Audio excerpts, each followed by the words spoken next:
Chapter 639. When Yunjian and Ce returned home from their morning run, Yunjian was already sweating profusely, but she didn't seem to be out of breath at all. It was normal for her to sweat. Ce's physical fitness was obviously much better than Yunjian's. After he finished his run, there were only a few drops of sweat on his forehead. There was no trace of his morning run at all. It was time for breakfast when they arrived home.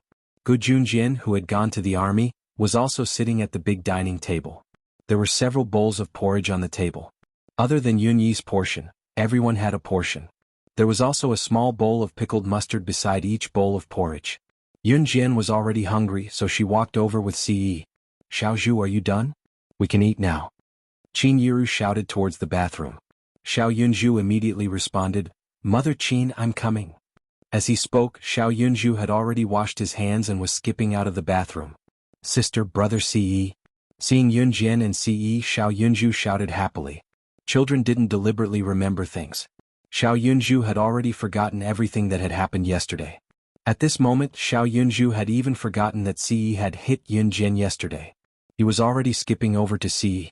Ce naturally wouldn't argue with Xiao Yunzhu about what had happened yesterday. Xiao Yunzhu had simply unconsciously told the truth. Moreover, after what he had said yesterday, Ce's wish had been fulfilled. After all, he had gained Qin Yiru's approval, so he didn't have to be sneaky with Yunjian anymore. He could boldly lay his hands on his woman now. After being caressed by Ce reached out and stroked Xiao Yunzhu's short hair. Xiao Yunzhu skipped back to his seat. He picked up his small bowl of porridge and blew at it. Then he poured some pickled vegetables into the porridge and swallowed them down. Xiaozhu's school reopens the day after tomorrow. Due to the weather last semester, they didn't have a parent-child sports day. The school's notice says that they'll have a parent-child sports day as soon as school reopens. "Xiao Jian, since you're reopening the day after tomorrow and I'll be at work by then, since you're home, Xiao Jian, you two can take part in Xiaozhu's parent-child sports day on my behalf." Qin Yiru drank a mouthful of porridge and said to Yunjian and Ce. In fact, Xiao Yunzhu had already told Yunjian and Ce about it yesterday. Xiao Yunzhu was still sleeping in his room when he suddenly remembered it and rushed to Ce's room. However, he did not find her. It was only later that he went to Yunjian's room and saw Ce hitting his sister once he entered. He was so scared that he forgot his initial goal. Parent-child sports day? Yunjian narrowed her eyes and took a sip of porridge with a spoon before turning to Qin Yiru and asking with a raised brow. "Yeah, it's a sports day for parents and children. Parents compete against each other and children compete against each other. It's an entertainment event," Qin Yiru answered with a nod. Schools nowadays put in a lot of effort for children's health. Events like the Parent-Child Sports Day were held to allow children and parents to get closer to each other. "Jie, let's go, let's go." Xiao Yunzhu whined to Yunjian. "Okay." Yunjian nodded with a smile. Chapter 640. Let your sister accompany you. I have to go out tomorrow and will only be back in a week. Although Ce couldn't bear to reject Xiao Yunzhu, he did have something to attend to and had no other choice. Xiao Yunzhu lowered his head and nodded dejectedly. "Oh, I'll bring you some chocolates when I come back." Ce, on the other hand, smiled warmly. His smile was enchanting and it was hard not to like his handsome face. "Is it the kind of chocolates you bring back from overseas? The kind that is as soft as water?" Yeah. Xiaozhu loves those chocolates the most. Brother Ce is the best." Xiao Yunzhu immediately recovered from his sadness. He even forgot about the incident where Ce hit Yunjian yesterday. Yunjian could only smile in her seat. Xiao Yunzhu didn't like to eat chocolates from China. Country Z's chocolates were usually hard, but imported chocolates were smooth and soft. They were not greasy and the taste was just right. Ce had brought some chocolates for Xiao Yunzhu when he came back from the Inhun organization. Xiao Yunzhu still couldn't forget the taste, so when he heard that brother Ce wanted to bring him some chocolates with that flavor, he was even happier. He was even happier than when brother Ce went to his school's sports day. Yeah, there's food. Time flew by and in the blink of an eye, the new year was over and the new year was about to begin. The students had just finished their long holidays and were about to return to school. Xiao Yunzhu started school one day earlier than Yunjian because the Parent-Child Sports Day hadn't been held last year. In order to celebrate the new year, the school held the Parent-Child Sports Day early in the morning. The purpose was to allow the children and their parents to interact more. Ce had already returned to Inhun organization. On Xiao Yunzhu's first day of school, Yunjian got up early in the morning. She was still wearing the cotton sportswear and her hair was tied up in a high ponytail. She looked very energetic. It was Monday, a new week. There were many cars parked in front of Wuning Elementary School. Most of them were bicycles, and there were also quite a number of motorcycles. However, there were only a few cars. In this era, people who owned cars would often drive their cars to the school gates to show off their wealth and pretentiousness. Yunjian walked to Wuning Elementary School with Xiao Yunju. They didn't even take the bus. Yunjian simply wanted to help Xiao Yunju exercise. However, none of the students who came to Wuning Elementary School walked to school these days. Yunjian was a special case.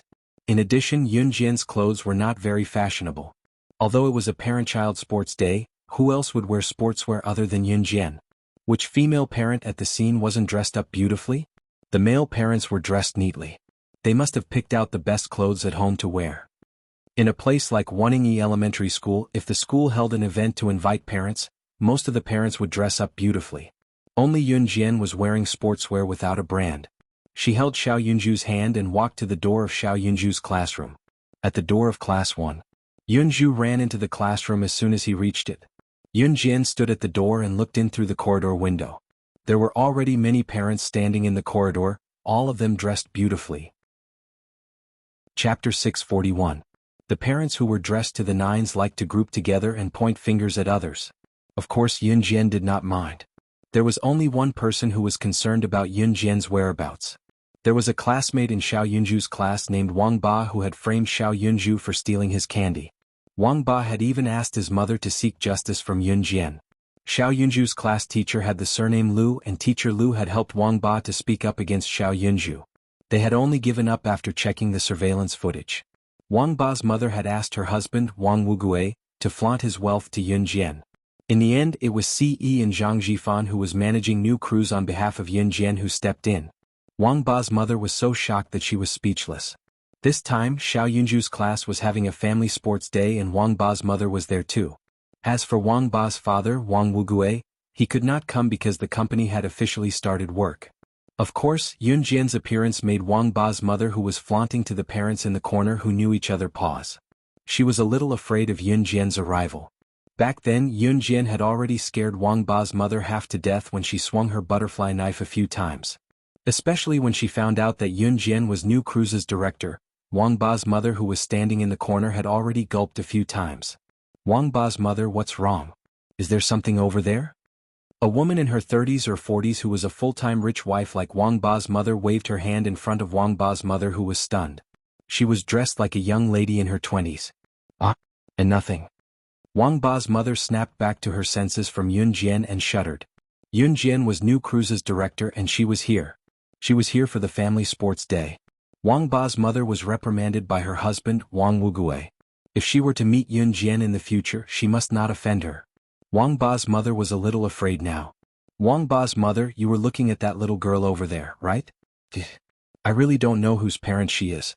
She's dressed so shabbily, yet she still has the nerve to participate in the parent-child sports day. The woman in the fancy dress looked at Yunjian and complained. After that, the woman in the fancy dress glanced at Wang Ba's mother and asked, Wang Ba's mother, don't you think so? The woman's words made Wang Ba's mother shiver. What a joke. How could he say that the chairman of New Cruise was dressed shabbily? If she didn't know Yunjian's identity, Wang Ba's mother would have agreed with the woman in the fancy dress. But now she didn't dare to say anything. I'm going to the toilet. You guys talk. Wang Ba's mother found an excuse and hurried to the toilet. Coincidentally, she also avoided the topic. Really? You don't know what's good for you? Do you think you're so powerful? A woman in a fancy dress sneered as she walked towards Wang Ba's mother. By then, Wang Ba's mother had already left. The woman in the fancy dress was called Ding Yin. She was the mother of one of Xiao Yunju's female classmates. At the same time, she was a stay-at-home wife like Wang Ba's mother. Chapter 642. A female parent like Ding Yin, who was dressed to the nines, naturally had to chat with other parents. Even without Wang Ba's mother, she could still find new companions and chat with them with similar interests. Yunjian was standing by the corridor outside Xiao Yunju's classroom window. She watched as Xiao Yunju sat neatly in the front row and listened to their homeroom teacher, Miss Lu. The new year had just started, so the homeroom teacher naturally had a lot to say. This meant that the parents present would have to wait for a while. It was already 8 in the morning when Yunjian brought Xiao Yunju to the classroom. It was 8:30 now. The teacher spoke for half an hour about the things to take note of when school reopens, including the collection of winter vacation homework. Xiao Yunju was well behaved throughout the winter vacation.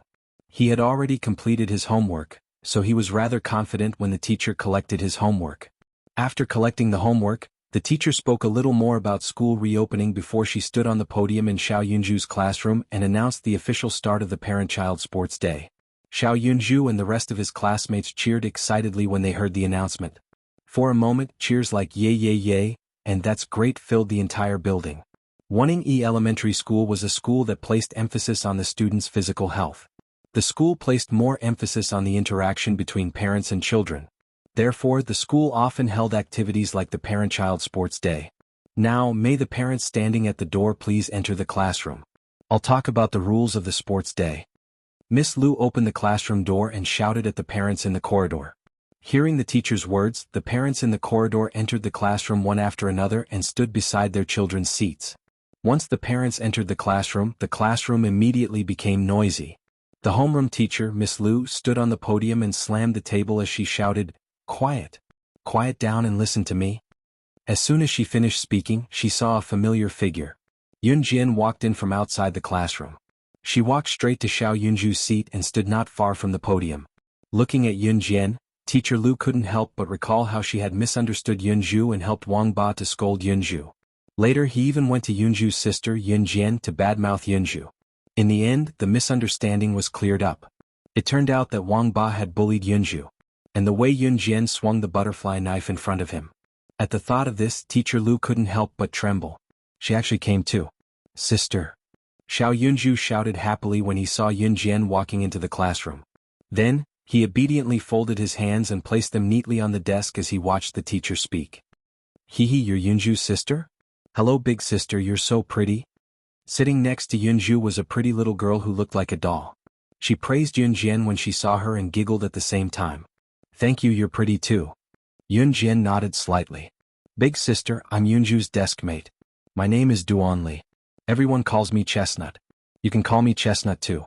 Nice to meet you." The girl who called herself Duan Li introduced herself to Yun Jian politely. Chapter 643. Xiao Yunju turned around and looked at Duan Li happily. Of course. After that, no one spoke because Teacher Lu, who was standing on the podium, had already started speaking. The competition will start at 9 o'clock sharp. I took a look at the students in our class. Basically, most of their parents have already arrived. If there are students whose parents have something to do and can't come, then stay in our class's sports field and don't run around. Teacher Lu had already started speaking. After pausing for a moment, she continued, "Only the first and second grade children will be participating in this sports meet. There are a total of 10 classes, and when the ranking comes out, it will be the total score of the first and second grades. This time, the parent-child sports meet will be ranked according to the score of each class. Of course, we'll also select the 3 students and their parents with the highest scores from the first and second grades. We'll also select the first, second, and third grades. When the time comes, we'll award the students with a certificate. Of course, it's more difficult to win among the students in the second grade, so we'll just have to try our best." Teacher Lu stood on the podium and arranged all the events and rules of the competition. The sports meet held by Wuxia Elementary School was not targeted at the entire school. The third graders, including the third graders and above, were rather old. Therefore, the third, fourth, fifth, and sixth graders would have other sports meets. Since Wuxia Elementary School had better settings, it was dangerous for the first and second graders to participate in sports meets without their parents. With that in mind, the school purposely held a sports meet. In other words, the parents and children would participate in the sports meet together. Actually, most of the things that Ms. Lu said on the podium were ignored by both the parents and the students. Therefore, when it was 9 p.m. and the school broadcast the sports meet march, Ms. Lu clapped her hands and signaled the students to line up at the entrance.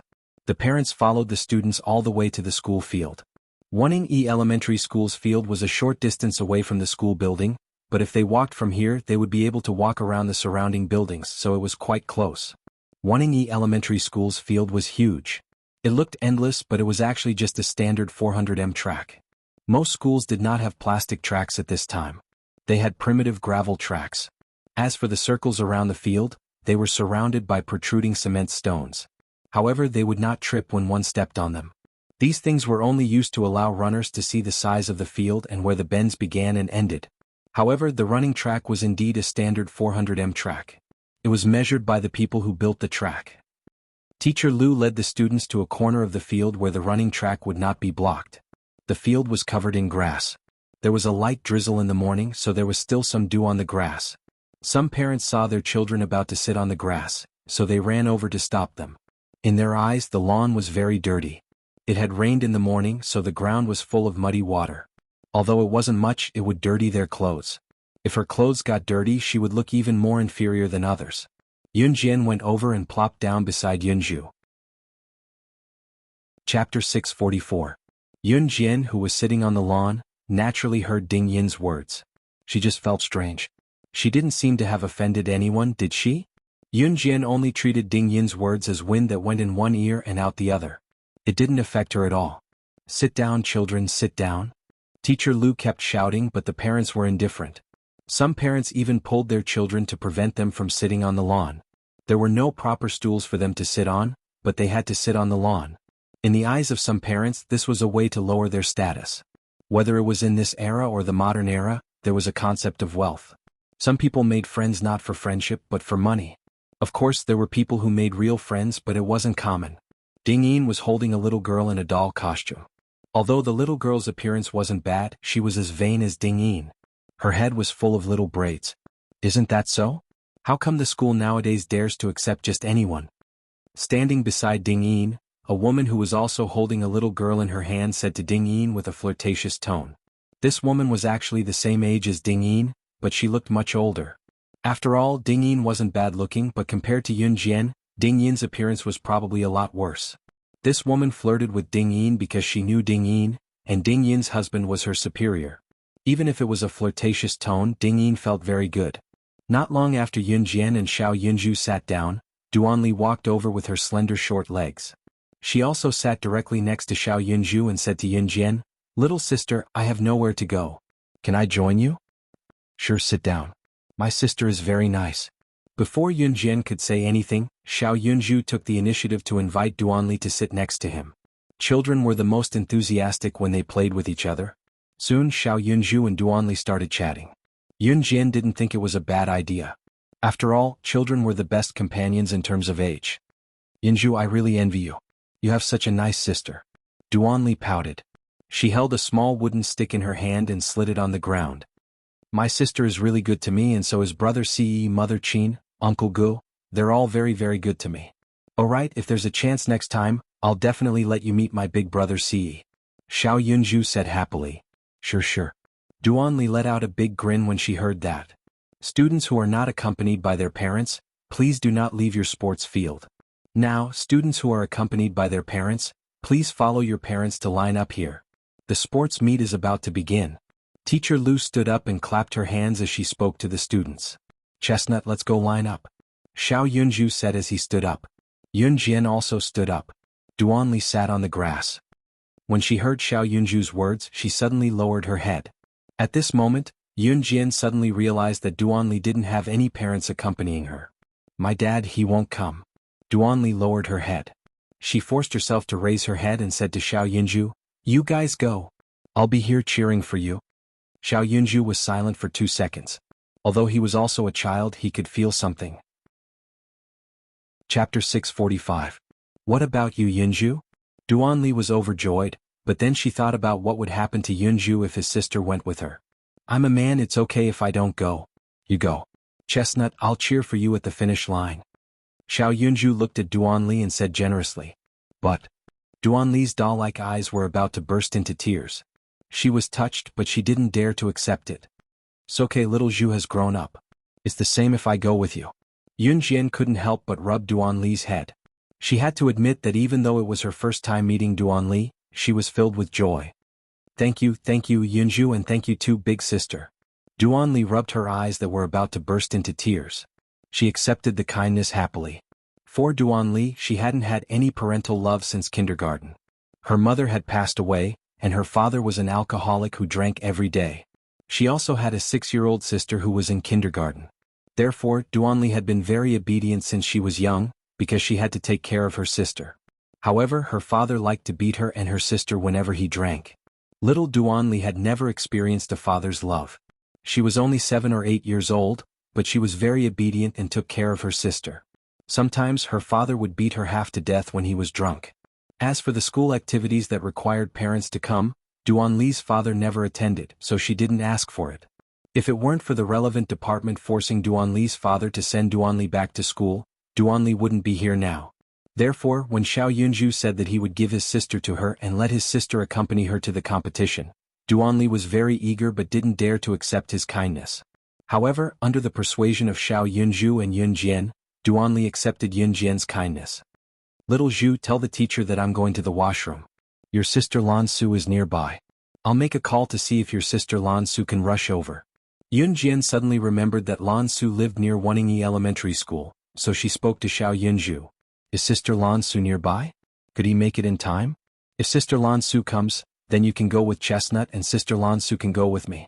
In that case, both of us can take part in the sports meeting. Xiao Yunju said to Yunjian with his round eyes. Yes. Yunjian nodded and patted Yunju's head. She instructed Yunju and Duanli to stay where they were and not run away while she walked towards the washroom. The reason why he went to the toilet was because he thought that if he made a phone call in the noisy sports field, the sound of the phone would probably be covered. After all, phones in this era weren't as convenient as modern phones. After making the call in the washroom and washing her hands, Yunjian came out of the washroom and saw Xiao Yunju waving at her from afar. Sister, the sports meeting is going to start soon. Is Sister Lan Su coming? Xiao Yunju asked urgently. In fact, Xiao Yunju also wanted to take part in the competition. She should take around 10 minutes to get here, Yunjian said, then added, there's still time. At this moment, Ding Yin's child, who was standing in the distance, walked over while Ding Yin was chatting with the other parents. It was this fashionable little girl with many small braids on her head. Chapter 646. The girl was Ding Yin's daughter, Tianpei. Tianpei was just like Ding Yin, snobbish since young. In Class 1, which was Yunju's class, Wang Ba's family was the only one who was better off than Yunju's. Tianpei had been taught by Ding Yin to play with the kids from rich families since she was young. Otherwise, she would not have pretty clothes to wear or pretty braids to tie. Tianpei was scared, so she listened to her mother's words and played with the other students in her class who had good grades. Wang Ba loved to brag, so Tianpei had been on good terms with him since young. Before Wang Ba snatched Xiao Yunju's candy, Tianpei had been helping him bully Xiao Yunju in all sorts of ways. After Wang Ba snatched Xiao Yunju's candy, Ms. Liu went to Yunjian to criticize Yunju. Wang Ba's mother also scolded Yunju in front of Yunjian. In the end, they found out from the surveillance that Wang Ba had lied. After being threatened by Yunjian, Wang Ba realized that even his mother was not helping him. Wang Ba did not know what it meant to be the chairman of new crews. Kids at his age had fewer concerns, only knowing that he was being bullied. Therefore, Wang Ba joined forces with a group of kids to mock Xiao Yunju from time to time. Tianpei was the one who helped Wang Ba to bully Xiao Yunju.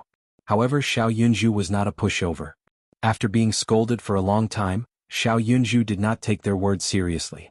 However, this time Tianpei came over directly to scold Yunjian.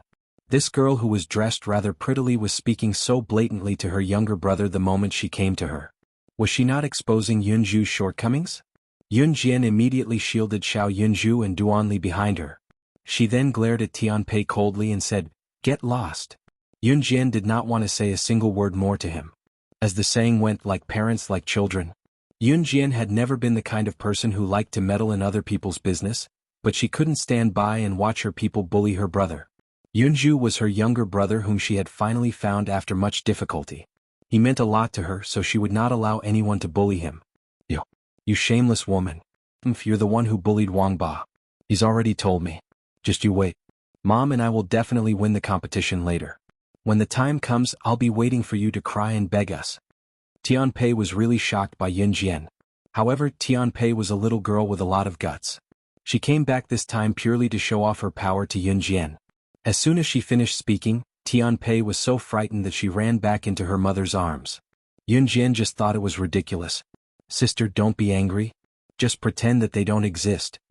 Xiao Yunju reached out and pulled Yunjian's sleeve. Sister isn't angry. Yunjian's mood improved slightly when she saw Xiao Yunju.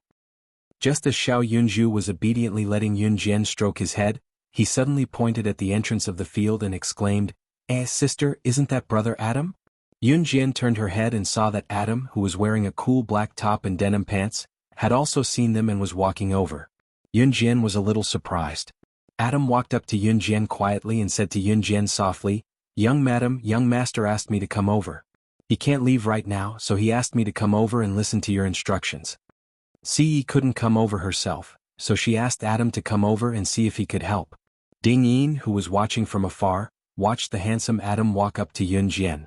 She was still wondering how Yunjian knew this seemingly rich Adam when another young girl rushed in from the entrance of the field. This young woman's clothes were conservative, but her hair was scattered around her head. Chapter 647. Lan Su went around Adam to stand in front of Yunjian. Lan Su was tall to begin with. She was half a head taller than Yunjian, about 1.7 meters tall. Lan Su was dressed in black from head to toe, exuding an indescribable sense of beauty. Yunjian's beauty was different from Lan Su's. Lan Su was tall with a hint of coolness while Yunjian was delicate and delicate. If one were to compare them closely, Yunjian's beauty seemed to be a cut above Lan Su's. Lan Su stood in front of Adam, blocking his gaze to Yunjian. Adam was 1.8 meters tall. He wasn't considered short among men, but because Lan Su was rather tall, she happened to block Adam's view. Adam, who stood behind Lan Su, wondered, where did this woman come from? Adam, on the other hand, only needed to follow Yunjian's instructions. Yunjian explained to Lan Su that she was sent here to participate in the parent-child sports day. Yunjian also asked Lan Su to bring Xiao Yunju to the competition while she went with Duan Li. In fact, Yunjian did not expect Adam to be sent here by Ce. "Young mistress, let me take her place in Xiao Zhu's sports day," Adam stood up and said to Yunjian. He was referring to Lan Su. Adam and Mo Sen had been in Longmen City for some time. When Ce was in Longmen City, they were here as well. Adam and Mo Sen knew Xiao Yunju as well. When Xiao Yunju was not in school, it was Adam and Mo Sen who played with Xiao Yunju. It was hard to imagine, but it was the truth. Okay. If Ce Gij can't join the competition, Adam Gij can join me. Xiao Yunju was not close to Lan Su, so Xiao Yunju was on Adam's side. Yunjian thought it was a good idea. Lan Su was from Yulong mainland after all, and Lan Su had never participated in such a competition before. After all, to Lan Su, everything in this world was new and interesting. Since Adam could bring Xiao Yunju to the competition, there was no difference between a man and a woman. "That's great, Chestnut. Both of us can join the sports day." Xiao Yunju turned to tell Duan Li happily. Thank you, Yunju." Duan Li was delighted as well. Teacher Lu, who was gathering the crowd from afar, shouted again, "Yunju's parents, please bring your classmates and line up here, our first event to toe."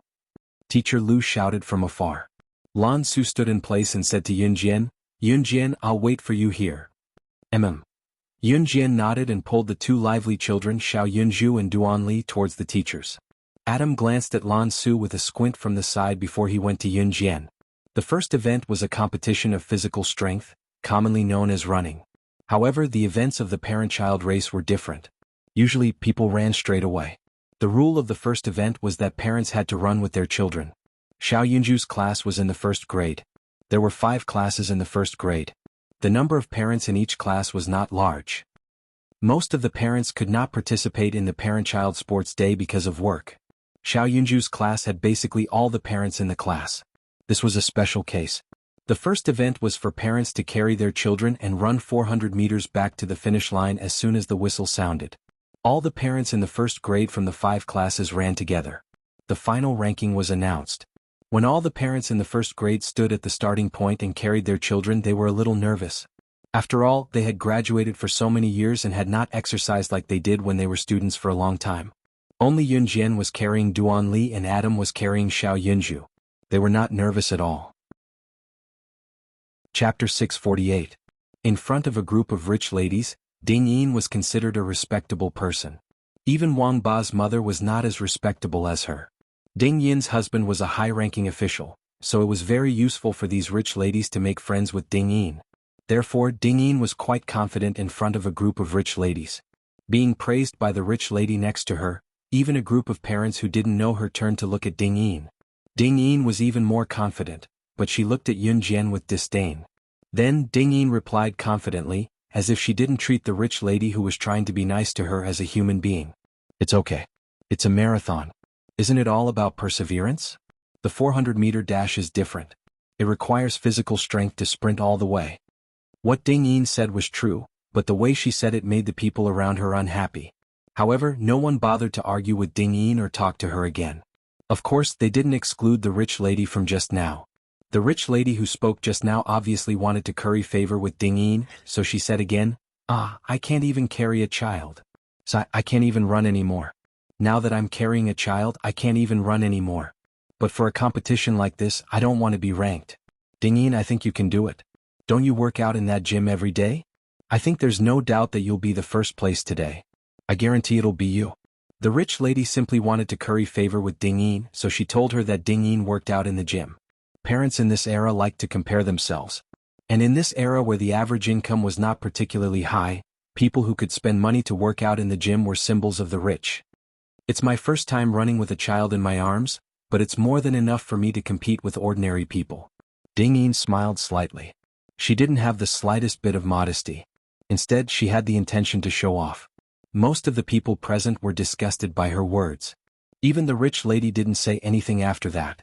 The 400-meter dash was more tiring than the 800-meter dash because the 400-meter dash was considered a sprint.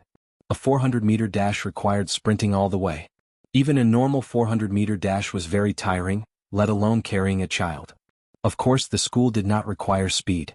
Everyone present was a parent, and it was entirely up to them whether they wanted to run fast or slow.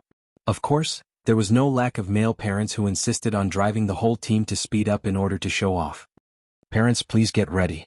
When the whistle blows, the competition will begin.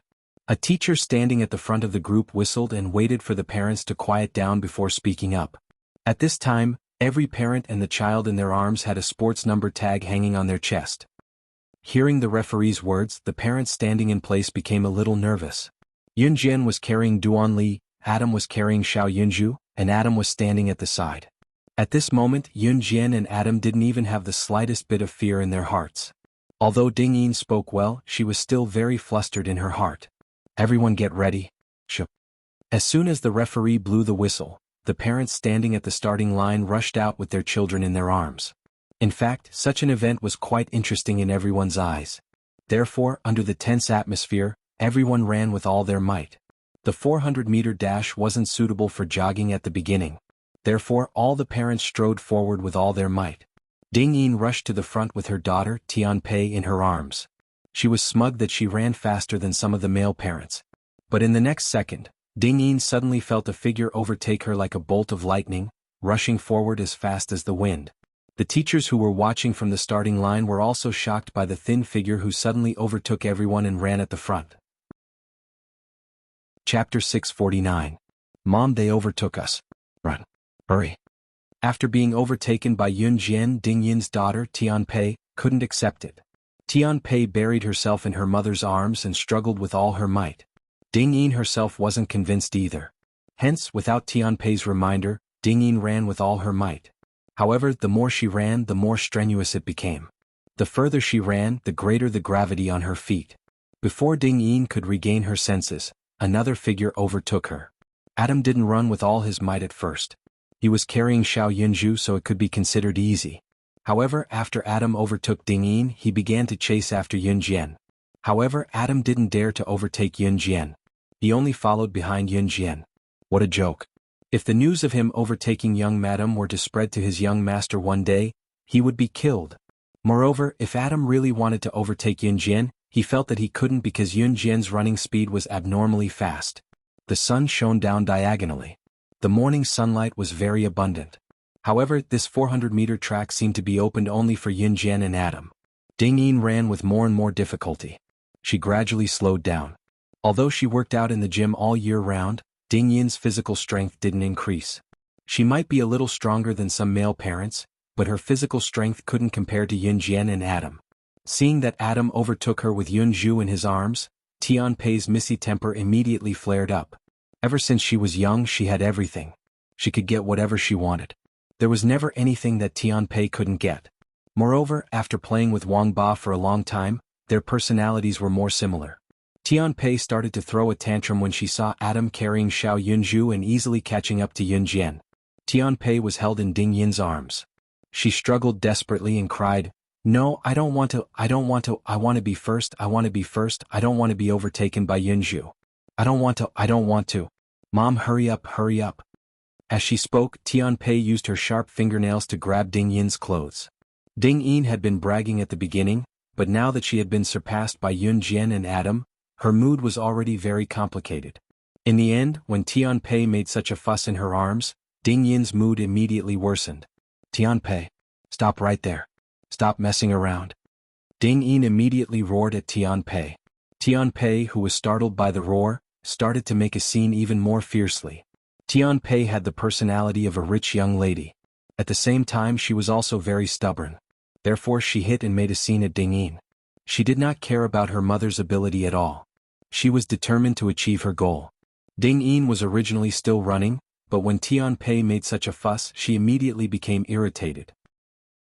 Moreover, Ding Yin was already very tired at this time. Her running speed became slower and slower, to the point that she was overtaken by countless male parents carrying their children. At this moment, Yun Jian and Adam had already rushed towards the finish line with Duan Li and Xiao Yunju in their arms. Upon closer inspection, there was not even a single drop of sweat on Yun Jian and Adam's faces.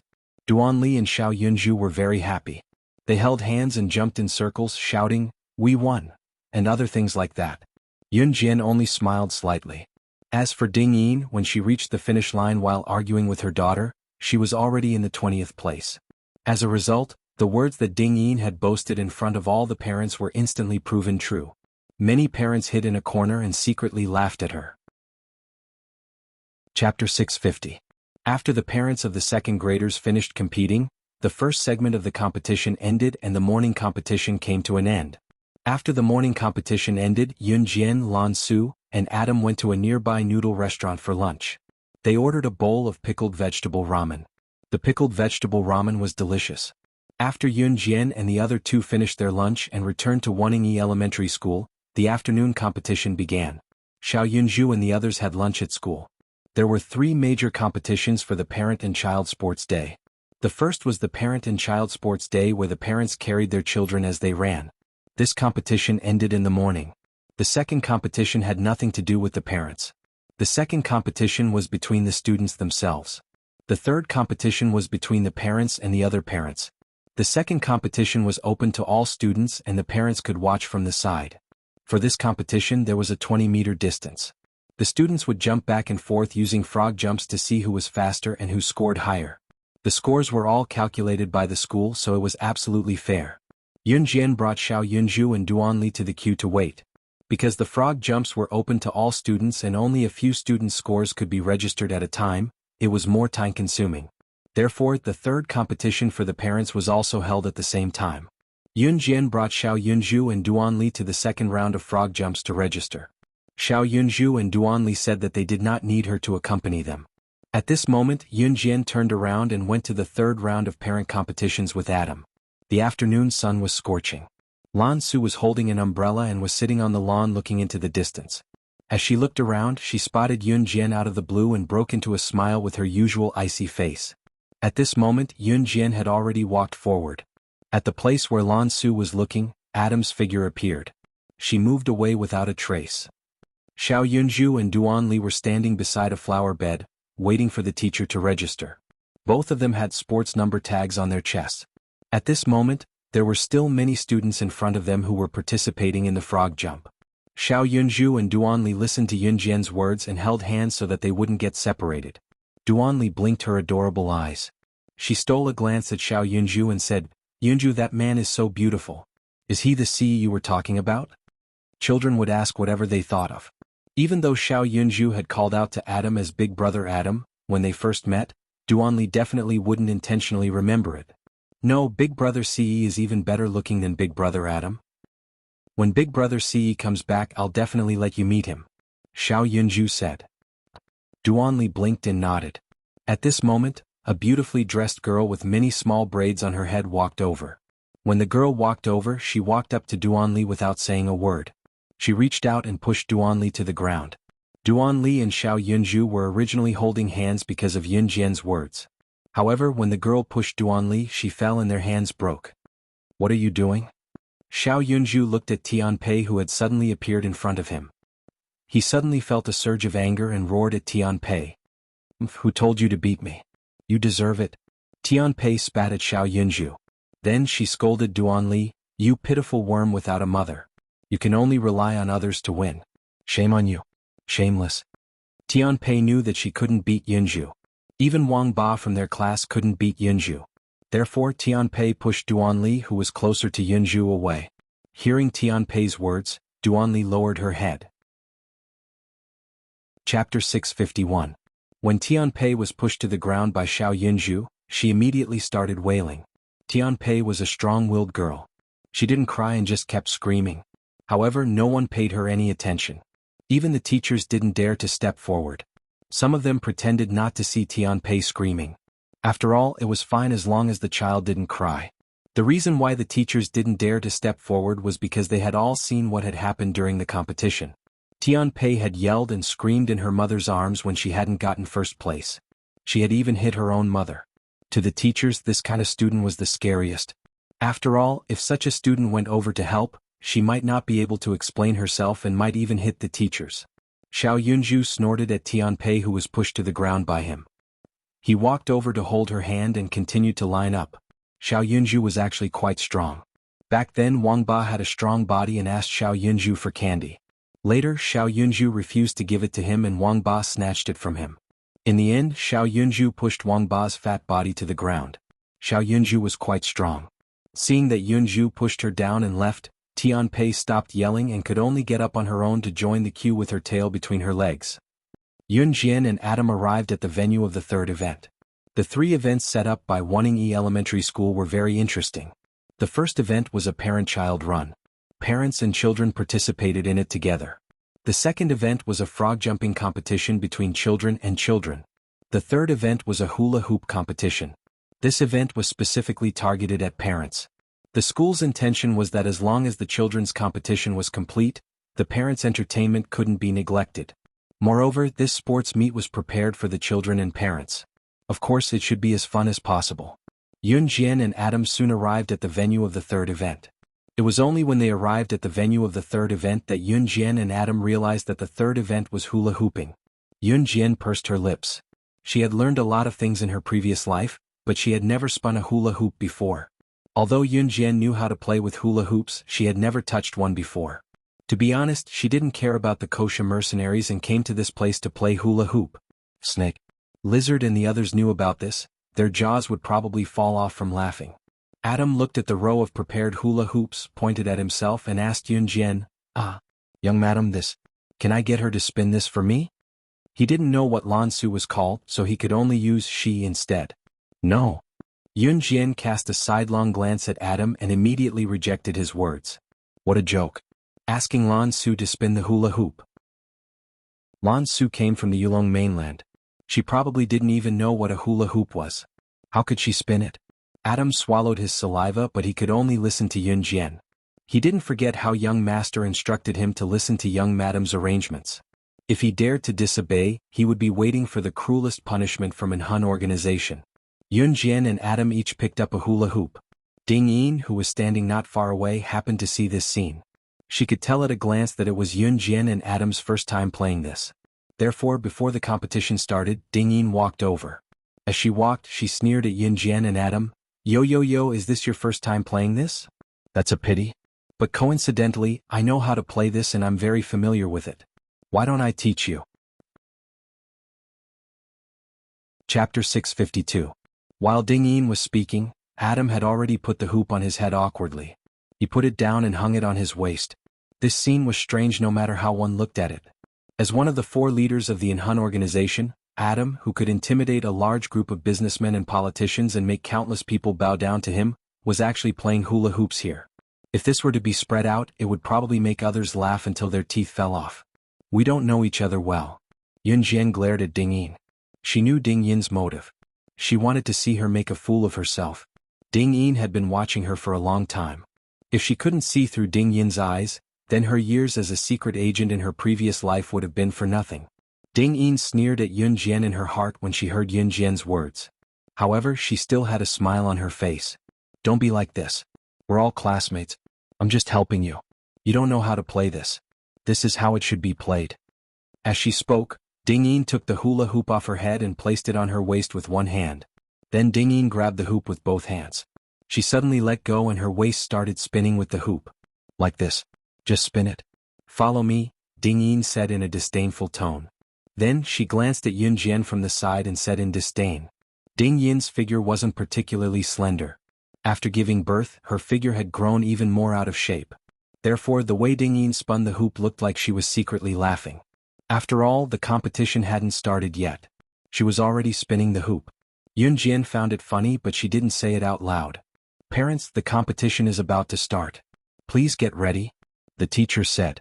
The competition was about to start. Xiao Yunju's parents were all ready. Because there was a limited number of hula hoop, the competition was a competition between the parents of each class. Of course, the final result would depend on who spun the most hoop. After Ding-Yin was done showing off, she walked back to her place. She was about to turn into a hula hoop. Yun-Jian held the hula hoop with one hand. She stood still and did not move. When the teachers confirmed the parents' sports number tags again, the competition was about to begin. At this time, Yun-Jian grabbed the hula hoop and planned to put it on her head and waist like Adam, who had put it on his head and waist early in the morning. However, just as she raised the hula hoop, before her hand could put it on her head, suddenly Yun-Jian heard a soft chi sound from afar. What a familiar voice. Yun-Jian narrowed her eyes. Adam was about to grab the hula hoop, but at the same time he felt that something was wrong. The parents standing at the side did what they were supposed to do as usual. Not long after Yun-Jian heard the soft sound, she suddenly raised the hula hoop in her hand and threw it into the air. The hula hoop seemed to be used as a shield by Yun-Jian. She swung the hula hoop very hard, but controlled it so that it did not hit the people around her. Ding-Yin was standing on Yun-Jian's left. She screamed when Yun-Jian raised the hula hoop in the air. Ding-Yin reacted quickly. She screamed and scolded Yun-Jian loudly. Why did you raise the hula hoop all of a sudden? Are you trying to scare me to death? Ding-Yin's round hoop attracted the attention of all the parents around her. Just as Ding-Yin finished speaking, a loud chi sound was heard. With a swoosh, a bullet that was hit by the hula hoop and stopped in its tracks fell in front of Yun-Jian. This scene was seen by many parents. Ding-Yin also happened to see this scene. Then there was a dead silence. Everyone's heart sank. Yun-Jian's red lips moved slightly. There's a sniper. Run. Chapter 653. Although Yun-Jian had been reborn, she was now in frequent contact with the organizations from her previous life. She had even appeared to exterminate the Inferno Ring. As a result, her current identity might have attracted a lot of attention. She didn't expect to encounter a sniper here. After all, this was a public place. However, she couldn't rule out the possibility that some assassins and secret agents would deliberately kill people in public to clear their names. Yun-Jian narrowed her eyes. Her reaction was the fastest. When they heard that there was a sniper, the parents standing in the distance didn't react. Even the group of parents standing near Yun-Jian, including Ding-Yin, hadn't recovered from the shock. Sniper? To them, snipers were people who didn't have anything to do with their lives. To most ordinary people, assassins, secret agents, mercenaries, and special forces were all existences that were very far away from them. Perhaps in comparison, the existence of special forces was more relevant to their lives. Therefore, when Yun-Jian's words came out, most of the parents present, including the teachers, looked at the scene in front of them with confused expressions. It wasn't until Yun-Jian's voice came out again that most of the parents present came back to their senses. Run. If you don't want to die, find a place to hide. The word die rang the alarm bells of everyone present. Ah! At this time the crowd was replaced by screams. Some of the parents with quick reactions didn't even verify whether it was true or not. They ran to the competition area where their children were at, grabbed their children, and hid. As for Ding-Yin, who was slower to react, she stood there stupidly. She was so scared that she couldn't even lift her feet. Her legs were weak. What's going on? What's going on? There were still some teachers who hadn't sensed any danger at the scene. At this moment, they were rushing over righteously. They're going to kill someone. There's a gun. There's a bullet. Some parents ran past the teachers who were rushing over, shouting as they ran. When the words of the parents reached the ears of the teachers, they were so scared that their faces turned pale. At this time, the teachers looked straight ahead and saw Yun-Jian standing there with a bullet in her hand. It was said that rumors were the scariest. The truth could be said to be false, and the false could be said to be true. Regardless of whether it was true or not, the group of parents and teachers were all frightened. Some of them even ran away, not caring about the scene at all. Of course, most of the parents ran to where their children were. Other things could be ignored, but to most parents their children were their lives. Ding Yin had been aggressive just a moment ago, but now she was so scared that her legs were weak and she sat on the ground as if paralyzed. She didn't even have the strength to move. Yun Jian just glanced at Ding Yin and ignored her. Needless to say, Ding Yin was no threat to him at all. The person Yun Jian wanted to deal with now was not a commoner like Ding Yin. Yun Jian knew that the sniper in the distance was here to assassinate her, and the sniper's sniping distance was very far, so she couldn't aim with her pistol. The sniper in the distance would not stop shooting at her.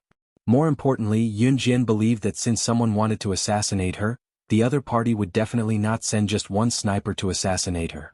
Atom gun. In front of Ding Yin, Yun Jian stretched out her hand to Atom, who was standing behind her. It was now 1:30 in the afternoon, and the sun's rays were still shining on Yun Jian's body. The winter sun was not dry and hot. Yes. Atom very respectfully took out an undetectable Browning pistol from his belt and handed it to Yun Jian. Seeing Yun Jian suddenly grab the pistol, Ding Yin felt that her heart was about to jump out of her chest. Chapter 654. After Yun Jian took the gun, the sound of a sniper rifle could be heard from a distance where most people couldn't hear. A barrage of bullets rained down on where Yun Jian was like a barrage of cannons. Fortunately, the surrounding parents had already left the scene. Even Ding Yin had to crawl with both hands to hide in the bushes next to the flower bed in a sorry state. Ding Yin's reaction speed wasn't slow. She crawled and rolled and quickly hid in the bushes at the side of the flower bed. When Ding Yin looked back after hiding herself, she happened to see Yun Jian pouncing on the ground. She shifted her body to the left and right like someone who knew martial arts in the movies, easily avoiding the bullets. Yun Jian narrowed her eyes. The murderous intent in her eyes was obvious. Ding Yin clearly saw Yun Jian roll to avoid the sniper rifle. She was so scared that she covered her head and almost lost her courage. Yun Jian was so powerful. She was so powerful. Ding Yin was scared half to death. Atom also dodged to the side. Because the target of the bullet was Yun Jian, Atom only brushed past her. There wasn't a sniper aiming at him. Therefore, Atom's movement to dodge the bullet was very small. Just as Atom was about to step forward to help Yun Jian suddenly felt that something was wrong. She yelled at Atom, "Atom, go find my brother." Today she didn't think too much about it. She came to Xiao Yunju's school's parent-child sports day. The first event was over. The second and third events were held at the same time. The students and parents were separated. Yun Jian suddenly had a bad feeling. She could not take care of her younger brother now. The ones who had a grudge against her now were the remnants of Inferno Ring and the mysterious person that Job mentioned. Although the Inferno Ring was destroyed and Job was dead. She learned from Job that the mastermind behind the Inferno Ring wasn't Job, but a mysterious person. Yun Jian had no way of knowing who this mysterious person was, but Job's Tai Jin gang had not been eliminated yet. Since the Inferno Ring had captured Xiao Yunju in her past life, they must have known about her and Xiao Yunju. This was what Yun Jian was most worried about. This group of snipers clearly knew that they would not be able to kill him. Could it be that their target was Xiao Yunju? Just thinking about it made Yun Jian's heart turn cold. She would never allow Xiao Yunju to be captured by her again. Absolutely not. Yes. Atom replied. Then he turned around and ran towards Xiao Yunju and the others. The scene was already a mess. Some parents were frightened and ran into the school building, cafeteria, and other places to wait for help. Most of the parents took their children and hid in the flower beds, not daring to make a sound. The snipers did not intend to kill the parents or children in the school, but they caused a lot of chaos.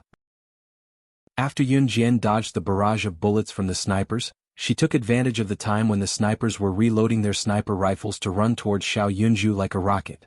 Seeing that there was no danger, Ding Yin crawled out of the flower beds. She was trembling, but she still hid behind the crowd and chased after Yun Jian. Ding Yin's daughter, Tianpei, was in the same place as Xiao Yunju, so Ding Yin and Yun Jian ran together. Atom ran to the place where Xiao Yunju and Duanli were playing with frogs. Yun Jian was right behind him. "Miss, Yunju is over there. He was taken away by a strange uncle. Hurry up and save him." Yun Jian had just arrived when Duanli ran over. Duanli's small body was trembling, but she suppressed her fear and told Yun Jian the whole story clearly. Chapter 655. Sure enough, this group of people's target was her brother. Yun Jian suddenly felt a surge of anger. Yunjian knew that if her brother was kidnapped by this group of people again, it would be the same as in her previous life. The scene of her brother's death in her previous life appeared in her mind once again. Yunjian suddenly became angry. She did not wait for Duanli to finish speaking and rushed towards the man in black who was holding Xiao Yunju at the entrance. Ding Yin ran over and easily found Tian Pei, who was hiding in the corner. She was so scared that she did not even know who she was. She pulled Tian Pei into her arms and hid in the corner as she watched Yunjian rush towards the man who was trying to kidnap Xiao Yunju. Yunjian's figure was faintly discernible under the afternoon sun. Her long hair flowed elegantly, giving off a kind of gentle beauty. However, this was not what people were concerned about. As Yunjian ran, she conveniently hid the Browning pistol that Adam gave her into the pocket of her loose track pants. The belt of her track pants was loose. Yunjian did not even need to lower her head to hide the Browning pistol in her pocket. Then, she took out the butterfly knife that she always carried with her from her pocket. Because she was afraid that the gun would hurt Xiao Yunju, Yunjian did not plan to use a gun at all.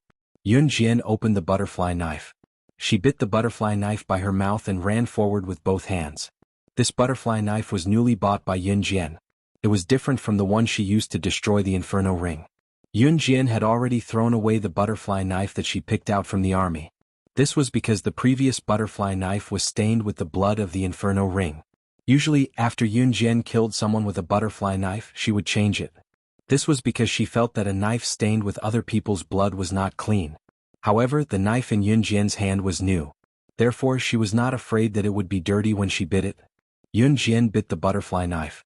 She ran with both hands and her speed was several times faster than running with the butterfly knife.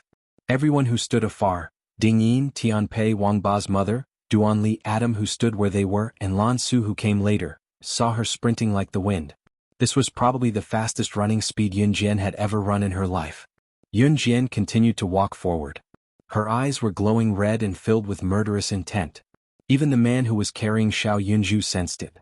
She bit the knife in her mouth. Isn't she afraid of swallowing it? What is she trying to do? A group of people who had hidden themselves were watching Yunjian as if they were watching a show once they were in hiding. At this moment, a series of sniper rifle bullets could be heard. The people hiding in the surroundings immediately shut their mouths, not daring to make a sound.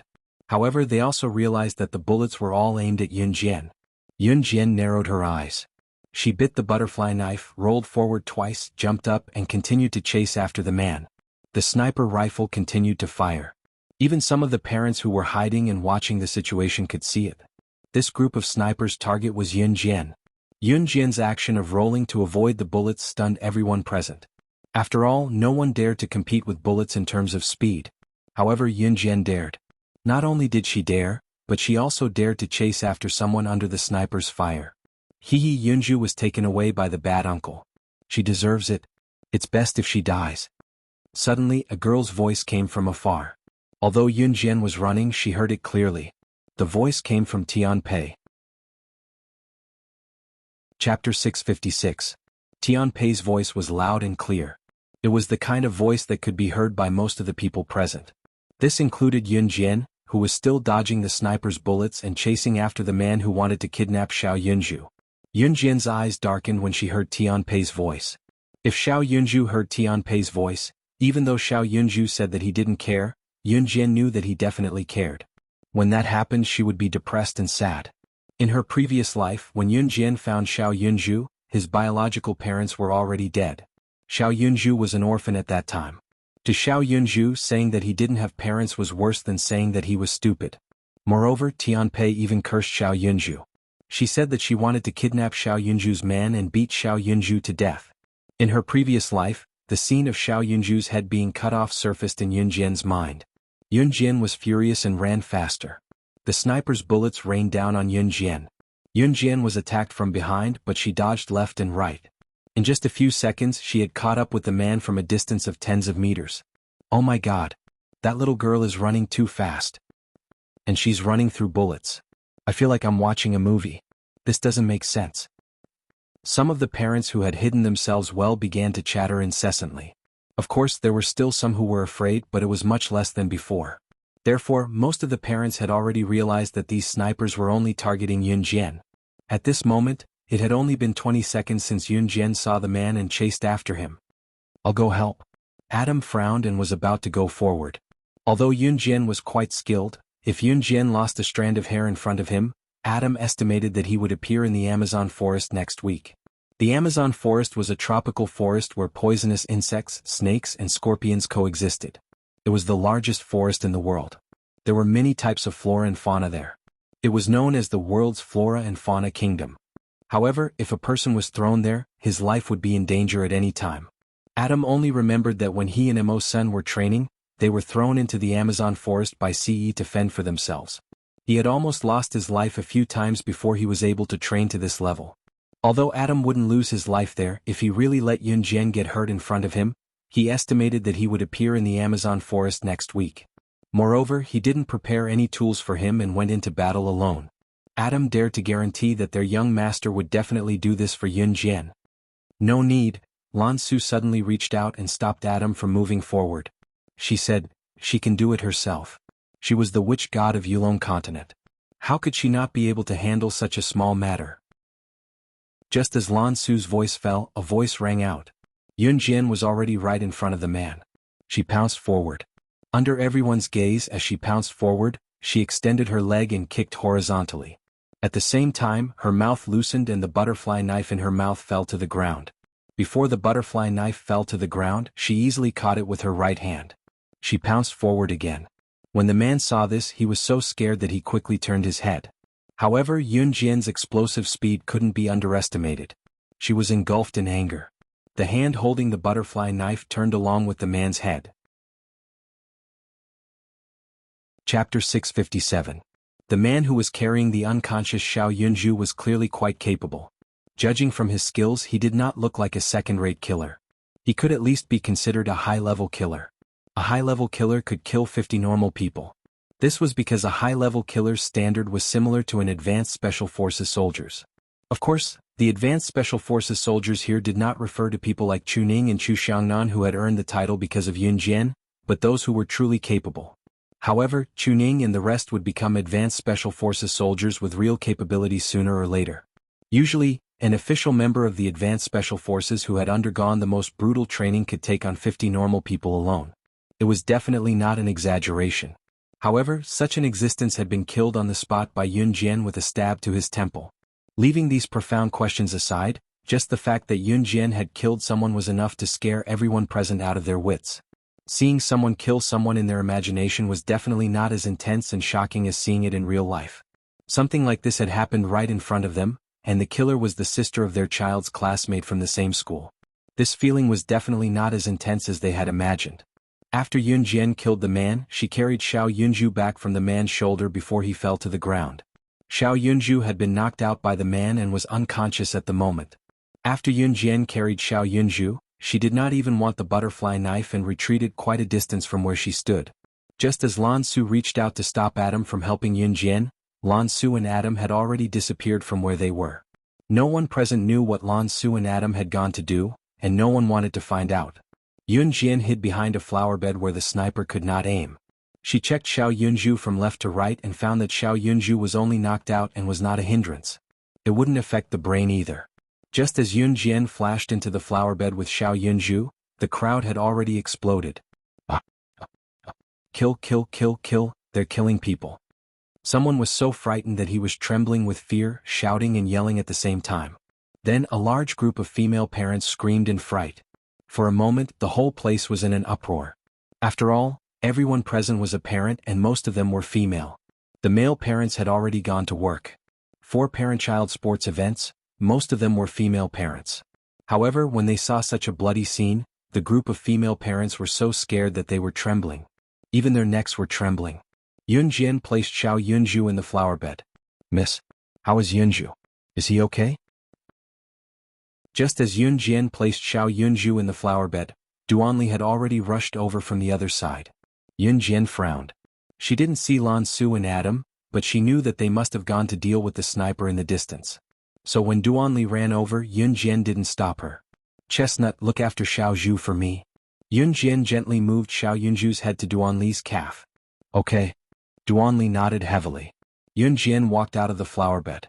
She walked over to the dead man's temple and pulled out the butterfly knife in front of the group of parents who were shivering and looking at her. Then she walked towards Ding Yin and Tianpei. Ding Yin and Tianpei saw the scene just now and were already squatting on the ground, trembling in fear.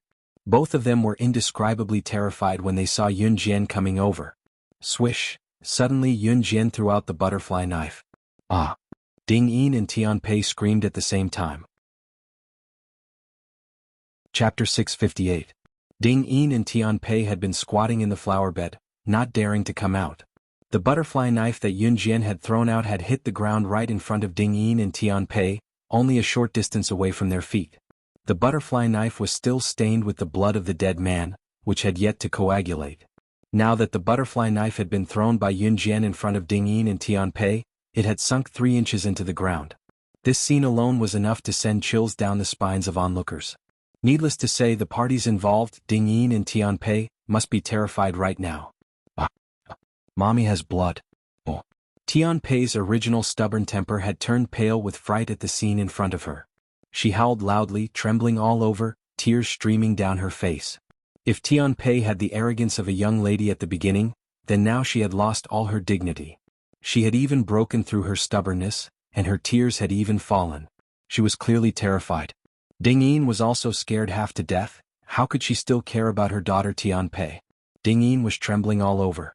She and Tianpei huddled together, not even daring to breathe loudly, afraid that Yun Jian would pull out the butterfly knife and stab it into their temples. Just like the man who had just been killed. Yun Jian only smiled contemptuously at Ding Yin and Tianpei. Then she strode forward, grabbed Tianpei's collar, and pulled her out of Ding Yin's arms. What are you doing? Seeing her daughter being pulled away, Ding Yin could no longer stay still. She hurriedly tried to pull her daughter Tianpei back. Yun Jian kicked Ding Yin away mercilessly. She grabbed Tianpei's collar and looked at Tianpei's tear-stained face. Yun Jian recalled the way Tianpei had cursed Xiao Yunju just now. You just said that my brother is a fatherless child and told him to kill my brother, Yun Jian's eyes were filled with murderous intent. At this moment, her murderous aura was so oppressive that even the adults present did not dare to say anything, let alone Tianpei. Wah! Tianpei was frightened by Yun Jian's words. She had no choice but to use her trump card, crying. Pa! Yun Jian grabbed Tianpei's collar with one hand and slapped Tianpei's face with the other. Yun Jian did not care that Tianpei was still a child. After slapping her, she raised her voice and growled, Why are you crying? Weren't you very powerful just now? Answer me. If Tianpei scolded her, Yun Jian would not treat her like this. But what did she say? She actually cursed Xiao Yunju to die. The word, die, was taboo for Yun Jian. Especially when he cursed Xiao Yunju. Xiao Yunju had died once, which made Yun Jian cherish him even more. At the same time, she could not bear to see others scolding him. Tianpei was scolded until she could only sob. The slap on her face was burning, but she did not dare to say a word. At this moment, a sharp siren was heard from outside the school. Not long after, a few police cars stopped there one after another. More than 10 policemen got out of the cars with batons in their hands. The leader of the group was a police officer from the police station near Wuning Elementary School. He heard gunshots from nearby residents, so he immediately rushed over. What happened? What happened? The police officer's surname was Wu. Officer Wu's eyelids twitched when he saw the dead man. When Ding Yin saw the police, she quickly took Tianpei back from Yun Jian's arms. Then she pointed at Yun Jian and shouted at Officer Wu, She killed someone. She even wanted to kill my daughter. She's crazy, take her away. Hurry up and shoot her. Yun Jian sneered. At this moment, Officer Wu walked to Yun Jian. He looked at Yun Jian and raised his voice. What happened? Yun Jian glanced at Officer Wu. She took out a document from her pocket and handed it to Officer Wu. Chapter 659. Officer Wu was a police officer from the police station near Wuning Elementary School.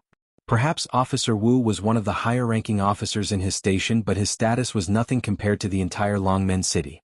Officer Wu was usually high and mighty in the police station as well. After all, he was one of the more powerful officers in his station. In spite of that, he dared not even fart when he met his superiors. Yun Jian's Team Monarch, on the other hand, had only become famous recently. Officer Wu was in this line of work, so it was only natural that he had heard of Team Monarch's reputation. Team Monarch's reputation had only spread recently. In the beginning, Team Monarch had only completed a mission that even the advanced special forces found difficult. In their second mission, Team Monarch had even managed to retrieve the antique stolen by International God in the shortest time possible. These two missions had cemented Team Monarch's identity and promoted them to Advanced Special Forces in the shortest time possible. When Team Monarch was still an Advanced Special Forces candidate, they had completed two major missions in the shortest time possible within a few months and were promoted to Advanced Special Forces directly by their superiors. Advanced Special Forces was an honor that some people could not attain even after decades of hard work. It was rumored that the honor of Team Monarch's Advanced Special Forces was earned by Slashing God of Team Monarch. More importantly, the internationally renowned assassin organization Inferno Ring, which was second only to Hun Group and Kosha Mercenaries, was annihilated by Slashing God of Team Monarch. Although it was unknown how Slashing God of Team Monarch knew Hun Group and Kosha Mercenaries, the rumor had shocked everyone when it got out. In other words, there was no one who was not surprised. After all, Slashing God of Team Monarch was only an underage girl according to the rumor. What Officer Wu did not expect was that Slashing God of Team Monarch, who was rumored in his station Longmen City, the entire Zhe province, Country Z, and even internationally, would appear before him. Oh my God! Smack! Officer Wu looked up at Yun Jian and the document in his hand fell to the floor. Putting aside the fact that Yun Jian was Slashing God that had already spread to the international police force and the underworld, the fact that Yun Jian was Gu Yunjian's subordinate was enough to overwhelm Officer Wu. Yun Jian smiled faintly at Officer Wu's reaction and bent down to pick up her document, patting the dust off and saying faintly, "You've dirted my document." Officer Wu's heart clenched when he heard Yun Jian's voice again. Officer Wu opened his mouth and wanted to say something, but he found that he couldn't say anything. Ding Yin couldn't hold it in anymore. She hugged Tian Pei, who had already begun to cry, and shouted at Officer Wu again, "You're the police." Team Monarch? Slashing God. Since you are the police, how can you protect her? She had killed someone. Princes are punished the same as commoners if they break the law. Even high-ranking officials can't do as they please. Why can't she be executed for killing someone? Ding Yin had long detested Yun Jian. Moreover, Yun Jian had treated her daughter like that just now. She even had the urge to kill Yun Jian. Yun Jian turned her gaze to Ding Yin again when she heard what she said. Chapter 660. At this moment, Officer Wu wanted to strangle Ding Yin. He resisted the urge to strangle Ding Yin and nodded to Yun Jian. Can you explain what's going on? Officer Wu was at least 3 times older than Yun Jian. However, he was addressing Yun Jian as an elder. The surrounding police officers, including the parents who were hiding in the flower bed, were all dumbfounded. When Officer Wu appeared, he looked mighty and domineering and everyone present saw it. But how long had it been? Yun Jian had only given Officer Wu a short time to show him her ID, and Officer Wu was so polite to Yun Jian? This was illogical. At this moment, not only were the policemen who came with Officer Wu stunned, but also the parents and teachers who were hiding to watch the show but didn't dare to come out were all dumbfounded. Yun Jian pursed her lips and squinted her eyes. Her delicate face attracted everyone's attention. Yun Jian knew that if she didn't explain herself, it wouldn't matter to her. However, her brother was studying at Wanningi Elementary School and he still needed to be a person. Yun Jian could cut off her own path, but she would never allow her brother to cut off his future because of her. The dead man is a killer. You all saw what happened just now. A sniper tried to assassinate me and even tried to cause a riot. Yun Jian's explanation was simple. Killer? That man was a killer? All the parents, including Ding Yin and Officer Wu, felt their hearts skip a beat when they heard what Yun Jian said. That fear was innate. How can you say that he's a killer? He's just a human trafficker. Do you think you're a piece of gold? Did he kidnap your brother just to threaten you? Who do you think you are? Do you need their threats? You just want to clear your name. Ding Yin didn't let go. In fact, Ding Yin wanted to tell Yun Jian to die immediately. Can you show evidence that the dead man is a killer? Otherwise it will be difficult for us. Officer Wu was also in a difficult position. He looked at Yun Jian and said, although Yun Jian was a member of the Advanced Special Forces, she had killed someone in public. If she did not explain herself clearly to everyone present, this matter would not end just like that. After all, no one had the right to kill in public even if Yun Jian was an Advanced Special Forces soldier. Of course, if Yun Jian had killed an assassin with her identity as an ASF soldier, not only would she not be arrested, but she would also be rewarded greatly. Yun Jian narrowed her eyes. She also knew that Officer Wu was in a difficult position. Yun Jian lifted her beautiful legs and walked towards the dead man. Seeing this, Officer Wu and the others also stepped forward. Ask your man to show the back of his hand, Yun Jian said to Officer Wu, pointing at the deceased. Yun Jian was now 90% sure that this man was from the Inferno Ring. Although the Inferno Ring had been eradicated, and even the remaining forces had been wiped out. However, Yun Jian did not think that there was nothing left of the Inferno Ring. Moreover, the Tai Jing gang had not been wiped out. Moreover, the Inferno Ring's method of kidnapping her brother in her previous life was the same as it was now. Officer Wu waved his hand. Immediately, a policeman stepped forward and tore open the back of the dead man's hand. Then, a golden rose was printed on the back of the man's hand. It was extremely eye-catching. This is? Officer Wu pointed at the back of the man's hand and turned to ask Yun Jian. Chapter 661. The Inferno Ring's people have a golden rose on their back. This is not something an outsider can imitate. If you don't believe me, you can check it out in the underworld. I believe you'll be able to find the results very quickly. Yun Jian crossed her arms and stood there looking at Officer Wu. It was no longer a secret that the Inferno Ring's people had a golden rose on their back. Anyone in the underworld would know about it. That was why Yun Jian dared to say it. Officer Wu was afraid of pressuring Yun Jian, so he turned to one of his subordinates and said, "Go check it out immediately.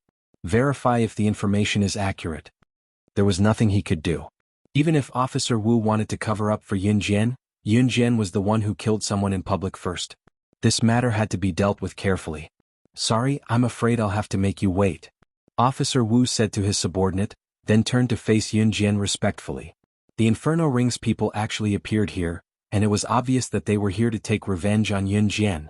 From this, it seemed that the fact that Yun Jian led a team to destroy the Inferno Ring was true.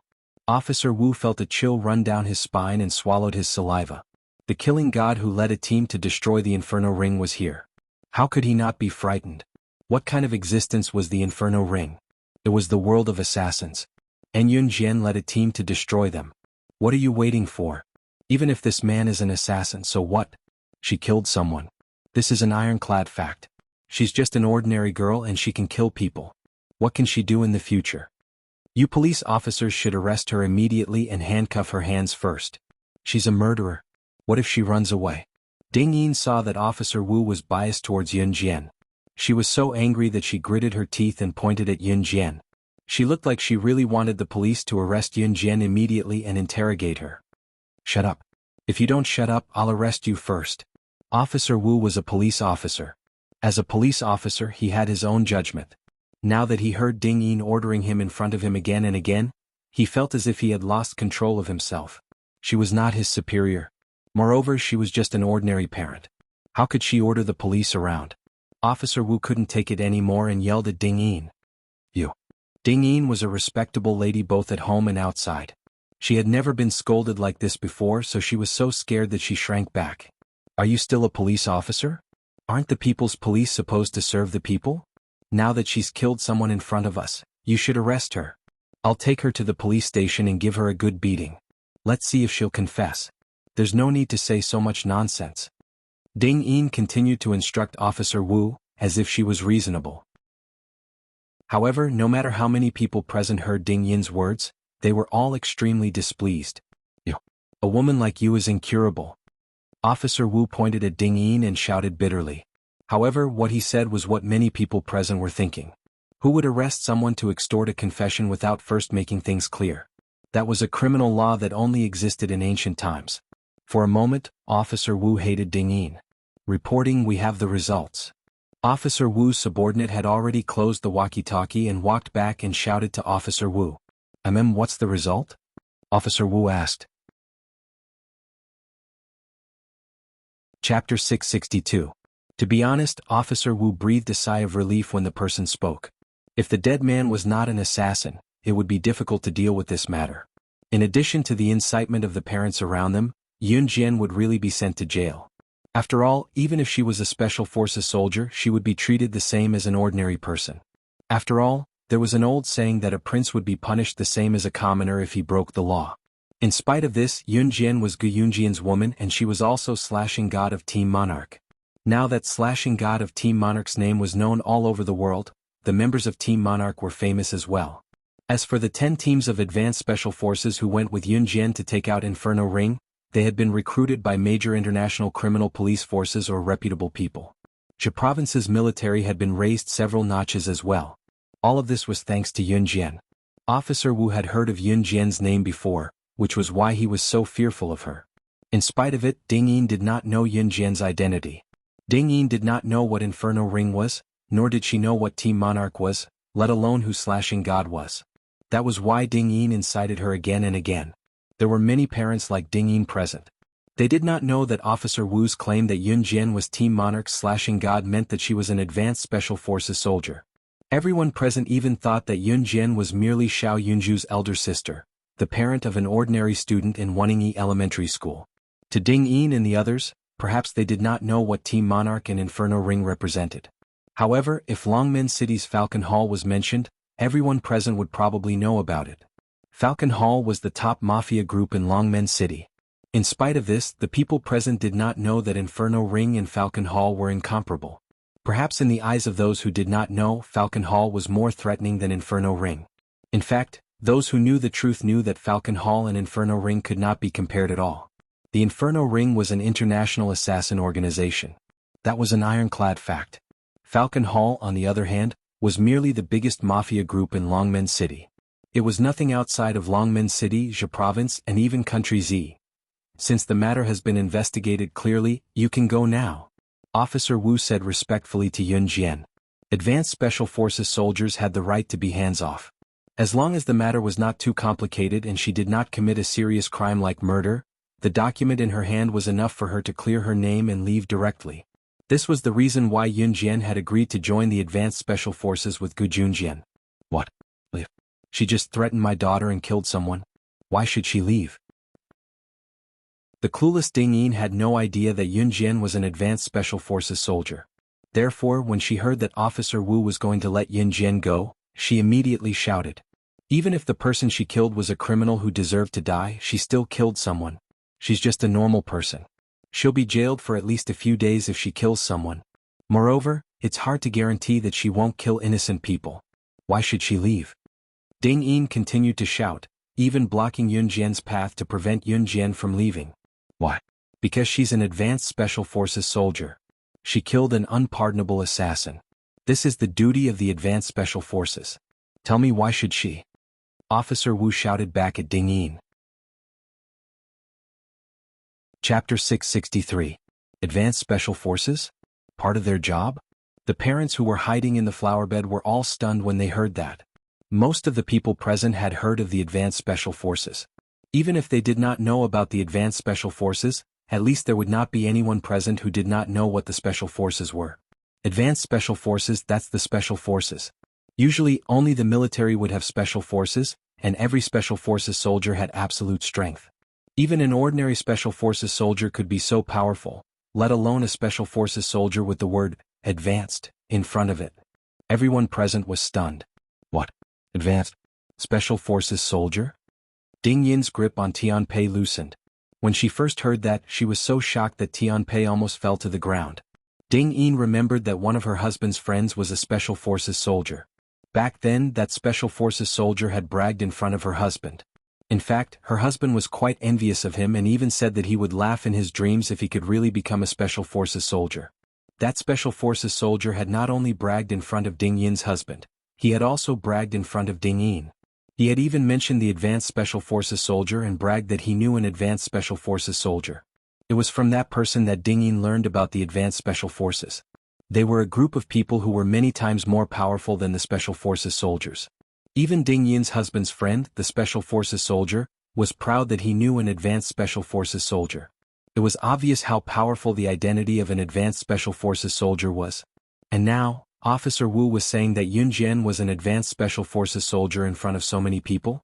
Even if Officer Wu was lying, even if he was spouting nonsense, he would never lie in front of everyone and say that Yun Jian was an Advanced Special Forces soldier. After all, it was not easy to lie like this. That meant that Yun Jian was really an Advanced Special Forces soldier? So, can I leave now? Yun Jian narrowed her eyes and raised her brows slightly. She didn't want to reveal her identity, but things had happened so suddenly that she had killed a member of the Inferno Ring. Xiao Yunju would still study at Wanningi Elementary School in the future, and if she did not reveal her identity, these parents would automatically label her as a murderer. Even if Officer Wu knew that she was not, these parents would at least warn their children to stay away from Xiao Yunju because his sister was a murderer. Yunjian didn't want Xiao Yunju to bear all this. She wanted Xiao Yunju to grow up happily. If Yunjian revealed her identity as an advanced special forces soldier, none of the parents present would think of Yunjian as a murderer.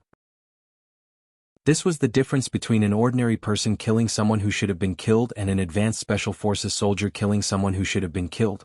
If the advanced special forces killed an assassin, the people present would only think that Yunjian was amazing and was serving the people. If Yunjian was just an ordinary person, then there was a problem. Why would an ordinary person like her kill someone? In everyone's eyes, this could only be described as abnormal. That's enough. Let's go. Officer Wu nodded quickly. Yunjian nodded. She didn't even look at Ding Yin and her mother as she turned and walked towards Xiao Yunju. Officer Wu ignored Ding Yin as well and quickly led his team to clean up the scene. Ding Yin stood where she was, dumbfounded. "Oh, you idiot." Just as Ding Yin was still dumbfounded, Wang Ba's mother saw that the surroundings had calmed down and guessed that the police must have eliminated the snipers. She pulled Wang Ba out and stood in front of Ding Yin. "What's wrong?"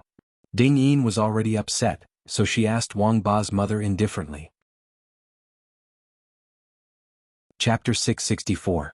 Wang Ba's mother was truly regretting it now. She regretted provoking Yunjian. No matter how she thought about it, she would never have guessed that Yunjian was New Cruise's director. In fact, Wang Ba's mother regretted it when she went against Yunjian back then. After all, it was Wang Ba who snatched Xiao Yunju's candy first. Just because of such a trivial matter, New Cruise stopped selling cars to their family in the future. Wang Ba's mother's regret was not something a normal person could understand. Moreover, many imported cars and even limited edition sports cars were only available in New Cruise. Wang Ba's mother could forget about it. Even if other car marketing companies had imported cars and Wang Ba's mother's family could purchase cars from other car dealerships, what about limited edition sports cars?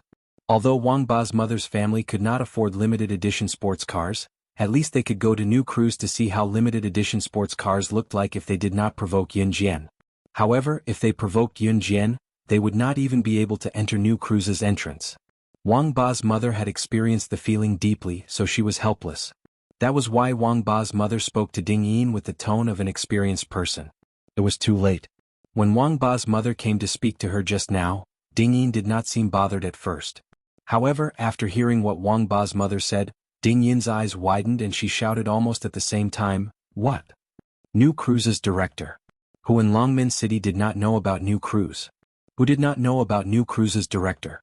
It was the company that held Country Z's biggest auto show the first time it was listed and rose to fame overnight. Now, it was the most famous company in the country. Such a company was actually Yunjian's. This. Ding Yin's mother's hands went limp from the shock and she almost fainted. Tian Pei, who was in Ding Yin's arms, was thrown to the ground because of the latter's weak grip. "Ah!" Tian Pei howled in pain. Tian Pei was still a child, but the fall would hurt for a few days at least. Of course, this was all Ding Yin's fault and had nothing to do with Yunjian. Yunjian had just returned to the flower bed where Xiao Yunju and Duanli were, when she saw that Xiao Yunju had already woken up while rubbing his small eyes. Duanli had been protecting the unconscious Xiao Yunju. She only started chatting with Xiao Yunju when he woke up. Seeing Yunjian coming over, Duanli became even more excited and shouted at Yunjian, "Sister, you're here. Yunju is awake." Yunjian and Duanli looked at each other and smiled, then walked over. Because of this incident, the school was dismissed in the afternoon. After all, they could only return to school after the police had investigated the whole story. Otherwise, if he continued to go to school, he wouldn't even be able to guarantee his life. What was the point of going to school? This meant that Xiao Yunju and the others were on vacation again. After asking Duanli, Yunjian found out that Duanli had no one to pick her up from school this time. Even Duanli usually went to school and went home alone. Seeing that Xiao Yunju was worried about Duanli going home alone, Yunjian planned to send Duanli home. Just as she brought Xiao Yunju and Duanli to the gate, Yunjian saw Adam and Lan Su rushing back like a rocket. The two of them ran to Yunjian almost at the same time. "Where did you guys go?" Yunjian saw the two of them and asked. "To kill the sniper," Adam and Lan Su said in unison. After that, Adam and Lan Su looked at each other and glared at each other. Yunjian's mouth twitched. Lan Su explained, "I was the one who killed that sniper just now. Nonsense, young madam, I killed the sniper with a gun. Adam did not back down. Chapter 665. Yun Jian had guessed early on that Adam and Lan Su had gone to kill the sniper. But she hadn't thought that Adam and Lan Su would fight to claim credit in front of her. Yun Jian, that sniper was indeed killed by my darts. Lan Su didn't back down at all after hearing Adam's words. A trace of annoyance appeared on her proud and cool face. Lan Su's words were directed at Yun Jian. Seeing Lan Su's serious expression, Adam suddenly smiled. Then he looked at Lan Su, then at Yun Jian and said in a resigned tone, Fine. You killed that sniper. I'm a man, so I won't argue with a little girl like you. Adam and Mo Sun followed beside Ce. Mo Sun was the kind of person who would never claim credit in front of Ce, while Adam had a fiery personality and was the kind of person who would say anything. Although Lan Su had lived for thousands of years in the Yulong continent, on Earth she looked only 16 or 17 years old. She did fit Adam's description of her as a little girl. Adam and Mo Sun were both older than Ce and were in their early 20s. Hearing Adam call her a little girl, Lan Su cast a sidelong glance at Adam. Her cold and proud face carried a trace of annoyance. Yun Jian, I don't like to walk with him. Let him go, Lan Su said directly to Yun Jian. Lan Su was from the Yulong continent. She didn't understand the ways of the world, and she didn't know how to treat people with respect. She was very straightforward with her words. Yun Jian curled her lips slightly. She was very helpless, and then she turned to look at Adam. Yun Jian didn't say anything. Hearing Lan Su's words, Adam continued to bicker with Lan Su. Hey, I'll go my way, you cross your bridge. I don't think we have any deep grudges, right? Yun Jian didn't say anything, but Adam didn't dare to leave. He was sent back by the young master to serve Yun Jian. If he dared to leave now, Adam dared to guarantee that the door of the Amazon forest would be open for him anytime. Furthermore, Shuang was the most unreliable one. Once he made a mistake, Shuang would definitely send him to the Amazon forest. Even though he had the best relationship with Shuang, the clothes that Shuang had given him had been snatched away by Ce to be used as a cloak for Yun Jian. Once Shuang heard Ce's words, he would definitely become a bad friend. Adam pursed his lips. Yun Jian smiled. Then she touched Duanli's head and said indifferently, You all go back first. I'll send Chestnut back before going home. After hearing Yun Jian's words, Lan Su and Adam nodded obediently. All right. Yun Jian suddenly thought of something and asked. Lan Su and Adam stopped in their tracks. With one hand holding Xiao Yunju and the other hand holding Duanli, Yun Jian had already brought everyone to a less crowded area. Yun Jian looked up at Lan Su and Adam. Using a tone that Xiao Yunju and Duanli couldn't hear clearly, she asked, Have you dealt with the sniper's body? This time, Adam nodded first and said, I've already dealt with it. Did you find out where they came from? This was what Yun Jian wanted to know the most. She wanted to know who sent the assassins to kill her. She, Yun Jian, was not a person to be messed with. Who dared to kill her and even tried to kidnap Xiao Yunju. She definitely wouldn't let them go. I've already reported it to the organization. They're still investigating. Adam continued. When Adam was speaking, Lan Su had been standing at the side. She turned her head away and didn't listen to Adam. Are big sister and big brother Adam fighting? Xiao Yunju also turned his head and looked at Duanli. The big sister here was naturally Lan Su. Xiao Yunju didn't know Lan Su's name yet, so he used big sister instead. Chapter 666. Duanli didn't know what flirting meant, but she heard from a classmate named Little Hui in her class that the current situation was very similar to what Little Hui had said, so Duanli said it out loud. Oh, Xiao Yunju seemed to understand immediately. He pretended to be a little adult and nodded. He pretended to understand and replied to Duanli, Then big sister and big brother Adam are flirting. The big sister he was referring to was Lan Su. To Xiao Yunju, as long as someone treated him well and was older than him, even if he didn't know their name, he would call them big sister. I think that should be the case. Duanli still didn't know that she had misled Xiao Yunju. She nodded and then grinned. Duanli's little face had a slight smile. Just looking at it made people want to pinch her pink little face. No matter how soft Xiao Yunju and Duanli's conversation was, Yun Jian still heard it. Lan Su and Adam had good hearing, so naturally they heard everything clearly. After hearing Xiao Yunju and Duanli's conversation, Lan Su and Adam's hearts immediately thumped.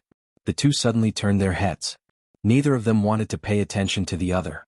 They also stopped bickering as if they were afraid that Xiao Yunju and Duanli would misunderstand again. However, Lan Su wouldn't yell at Xiao Yunju or Duan Li in front of Yun Jian. With Ce around, Adam didn't dare to do it either. After Xiao Yunju and Duan Li said that, Yun Jian felt awkward for Lan Su and Adam. She pursed her lips again, then said to Lan Su and Adam, "You guys go back first." She was waiting for this sentence. Lan Su and Adam replied at the same time, "Aha." Right after they finished speaking, Lan Su glared at Adam fiercely, then turned around and left quickly. Adam didn't move either. The two of them quickly disappeared from Yun Jian's sight.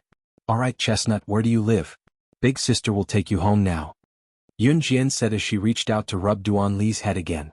At the mention of home, Duan Li's little body trembled slightly. Yun Jian noticed Duan Li's reaction.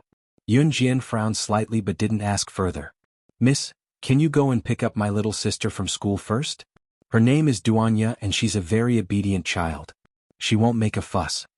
Duan Li asked Yun Jian politely. Where does your sister go to school?" Yun Jian did not expect Duan Li to have a younger sister. She was slightly stunned, but her expression did not change. "She attends Lu Baobao Kindergarten on Sanzi Street. Little sister, I'll take you there," Duan Li said, holding Yun Jian's hand and leading the way habitually. With Duan Li leading the way, the three of them soon arrived at Lu Baobao Kindergarten on Sanzi Street.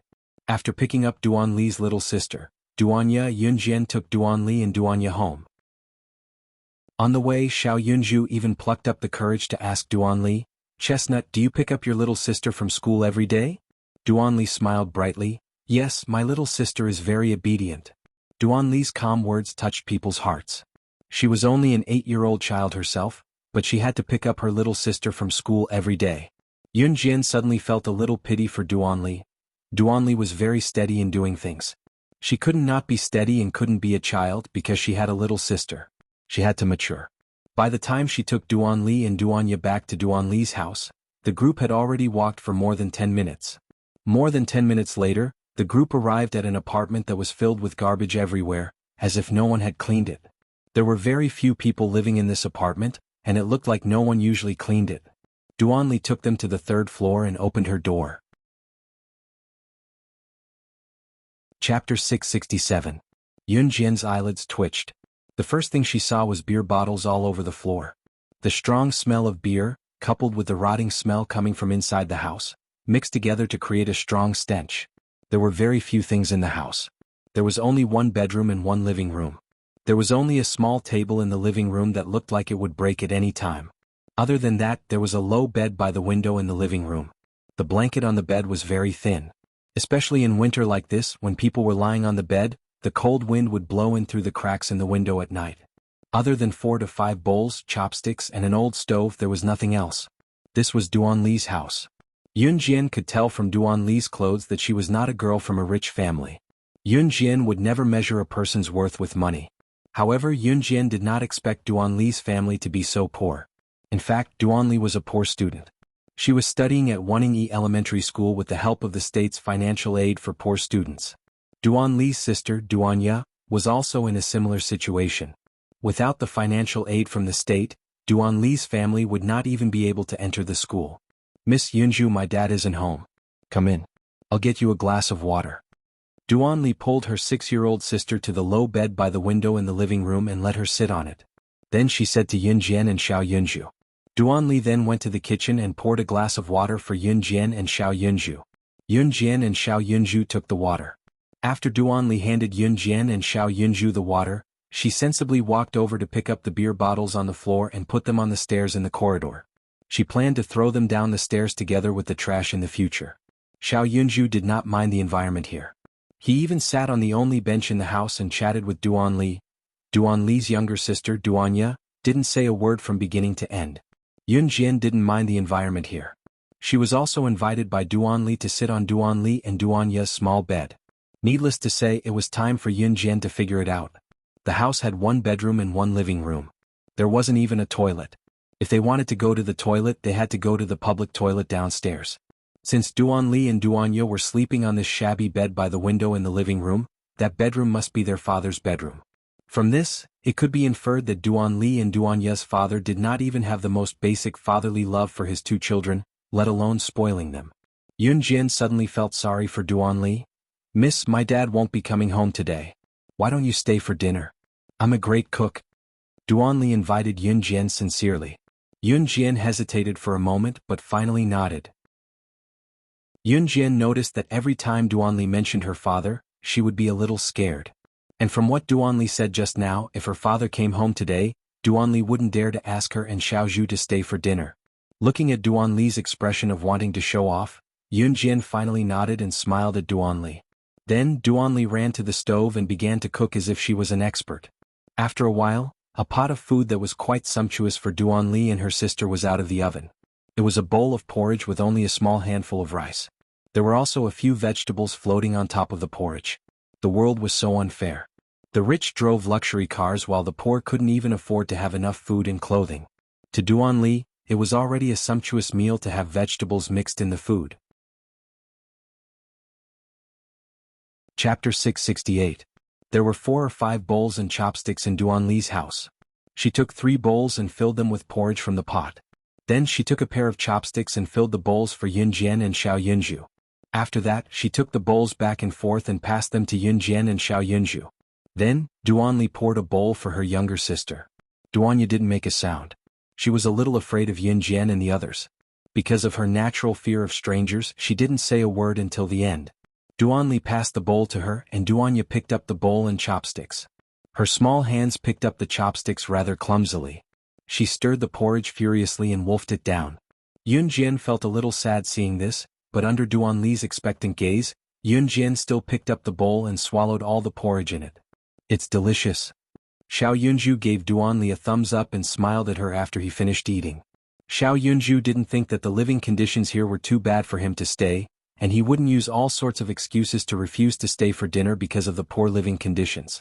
In fact, when Yunjian found Xiao Yunju in her previous life, Xiao Yunju was in the orphanage at that time.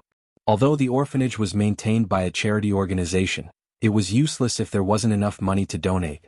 This group of orphan children could only sleep in the worst places and barely eat their fill. Xiao Yunju had gone through such a hard life and he could understand that. Therefore he wouldn't despise Duanli's family. Xiao Yunju's praise made Duanli smile happily. She looked at Xiao Yunju and said to Xiao Yunju, "Eat more then, I'll get more for you when you finish." "What about you? Chestnut, you haven't eaten yet?" Yunju asked when he saw that Duanli had yet to pick up her bowl after he was done with the porridge. "I'm fine. I'm not hungry. You should eat more." Duanli shook her head and smiled at Xiao Yunju. Her family could only cook so much rice a day. If she cooked too much and her father found out, he would beat her and her sister again and say that they were greedy. What's more, she had added the only side dish they had today, vegetables. However, she didn't add much.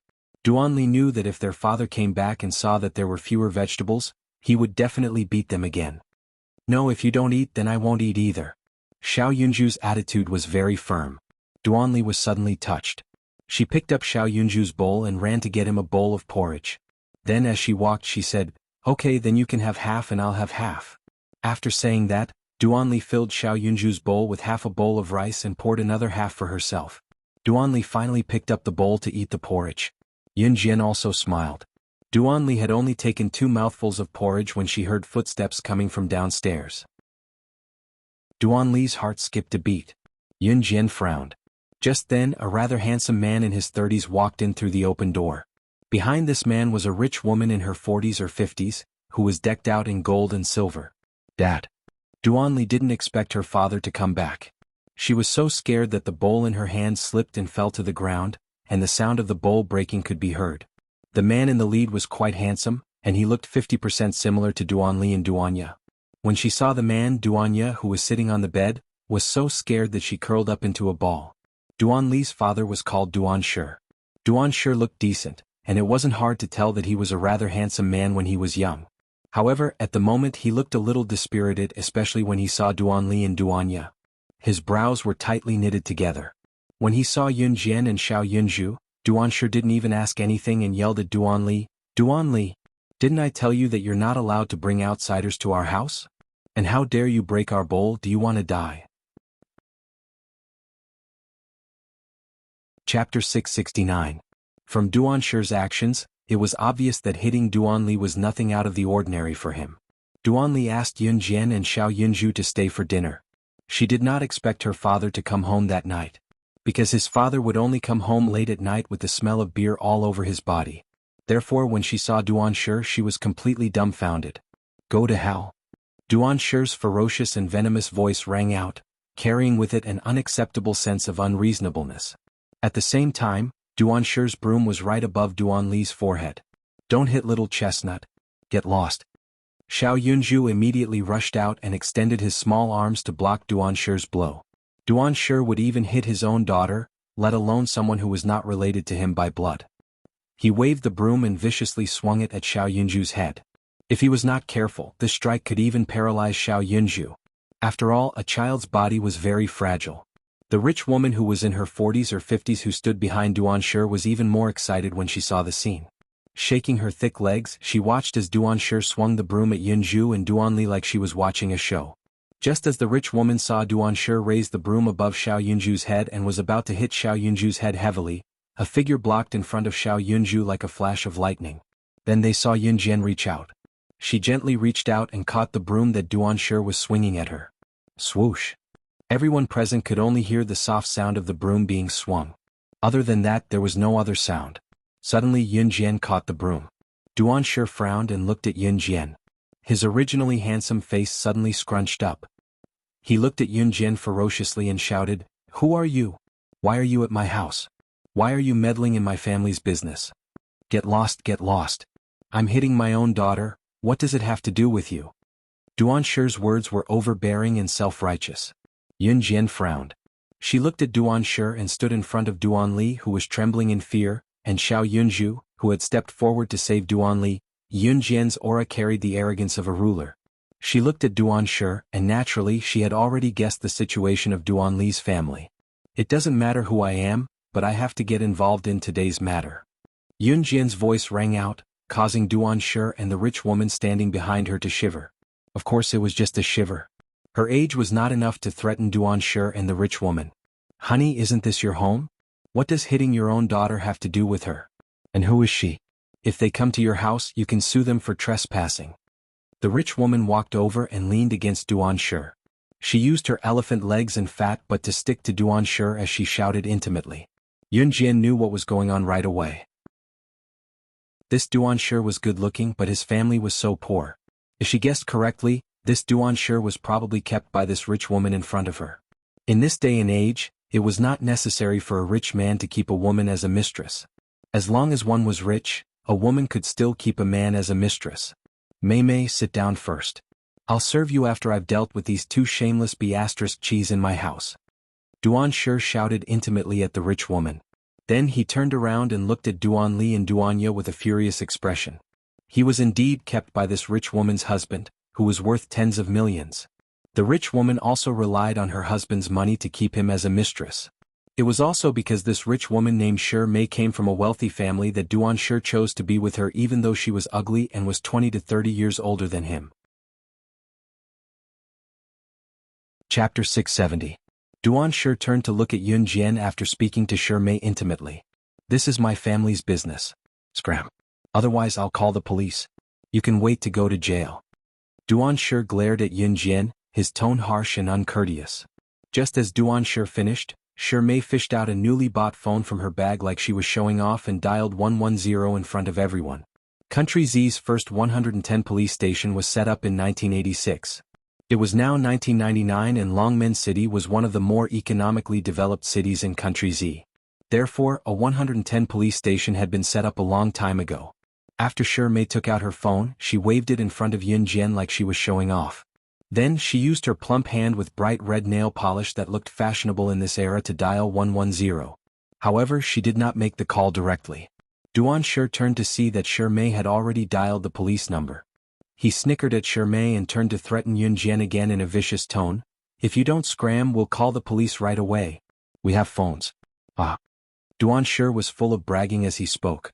He felt that he was rich now that he was riding on Mei's coattails. Jeje Yunju, leave now. Duanli was obviously afraid of Duanshe but she walked over anyway and tugged at the corner of Yunjian's shirt as she told Yunjian. Scram scram. And you two damn brats, I'll definitely kill you later.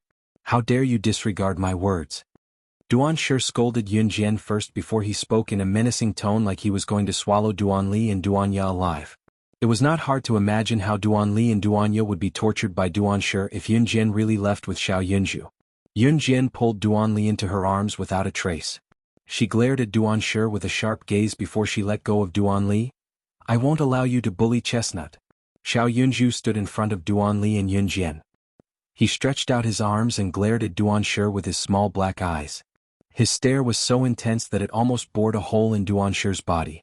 It was a pity that Duan Shi had been frightened since he was young. Xiao Yunju's threats had no effect on Duan Shi. "Xiao Zhu, let's go." Yun Jian let go of Duan Li's hand, then grabbed Xiao Yunju's hand and walked towards the door. "Sister, why? If we leave, Chestnut will be bullied." Xiao Yunju was stunned. He always thought that his sister was very powerful. Why did his sister want to leave when Chestnut was in danger? Duan Shi and Shi Mei, who was standing behind them with her phone in her hand, smiled contemptuously at Yun Jian. They thought that Yun Jian was frightened by them. Just as Yun Jian held Xiao Yunju's hand and walked between Duan Shi and Shi Mei and was about to walk out of the door, Yun Jian suddenly turned around and kicked Duan Shi. The strength of this kick was so strong that it suddenly knocked Duan Shi to the ground. Duan Shi's face was smashed to the ground, and his front teeth were bleeding instantly. At the same time, Yun Jian strode forward.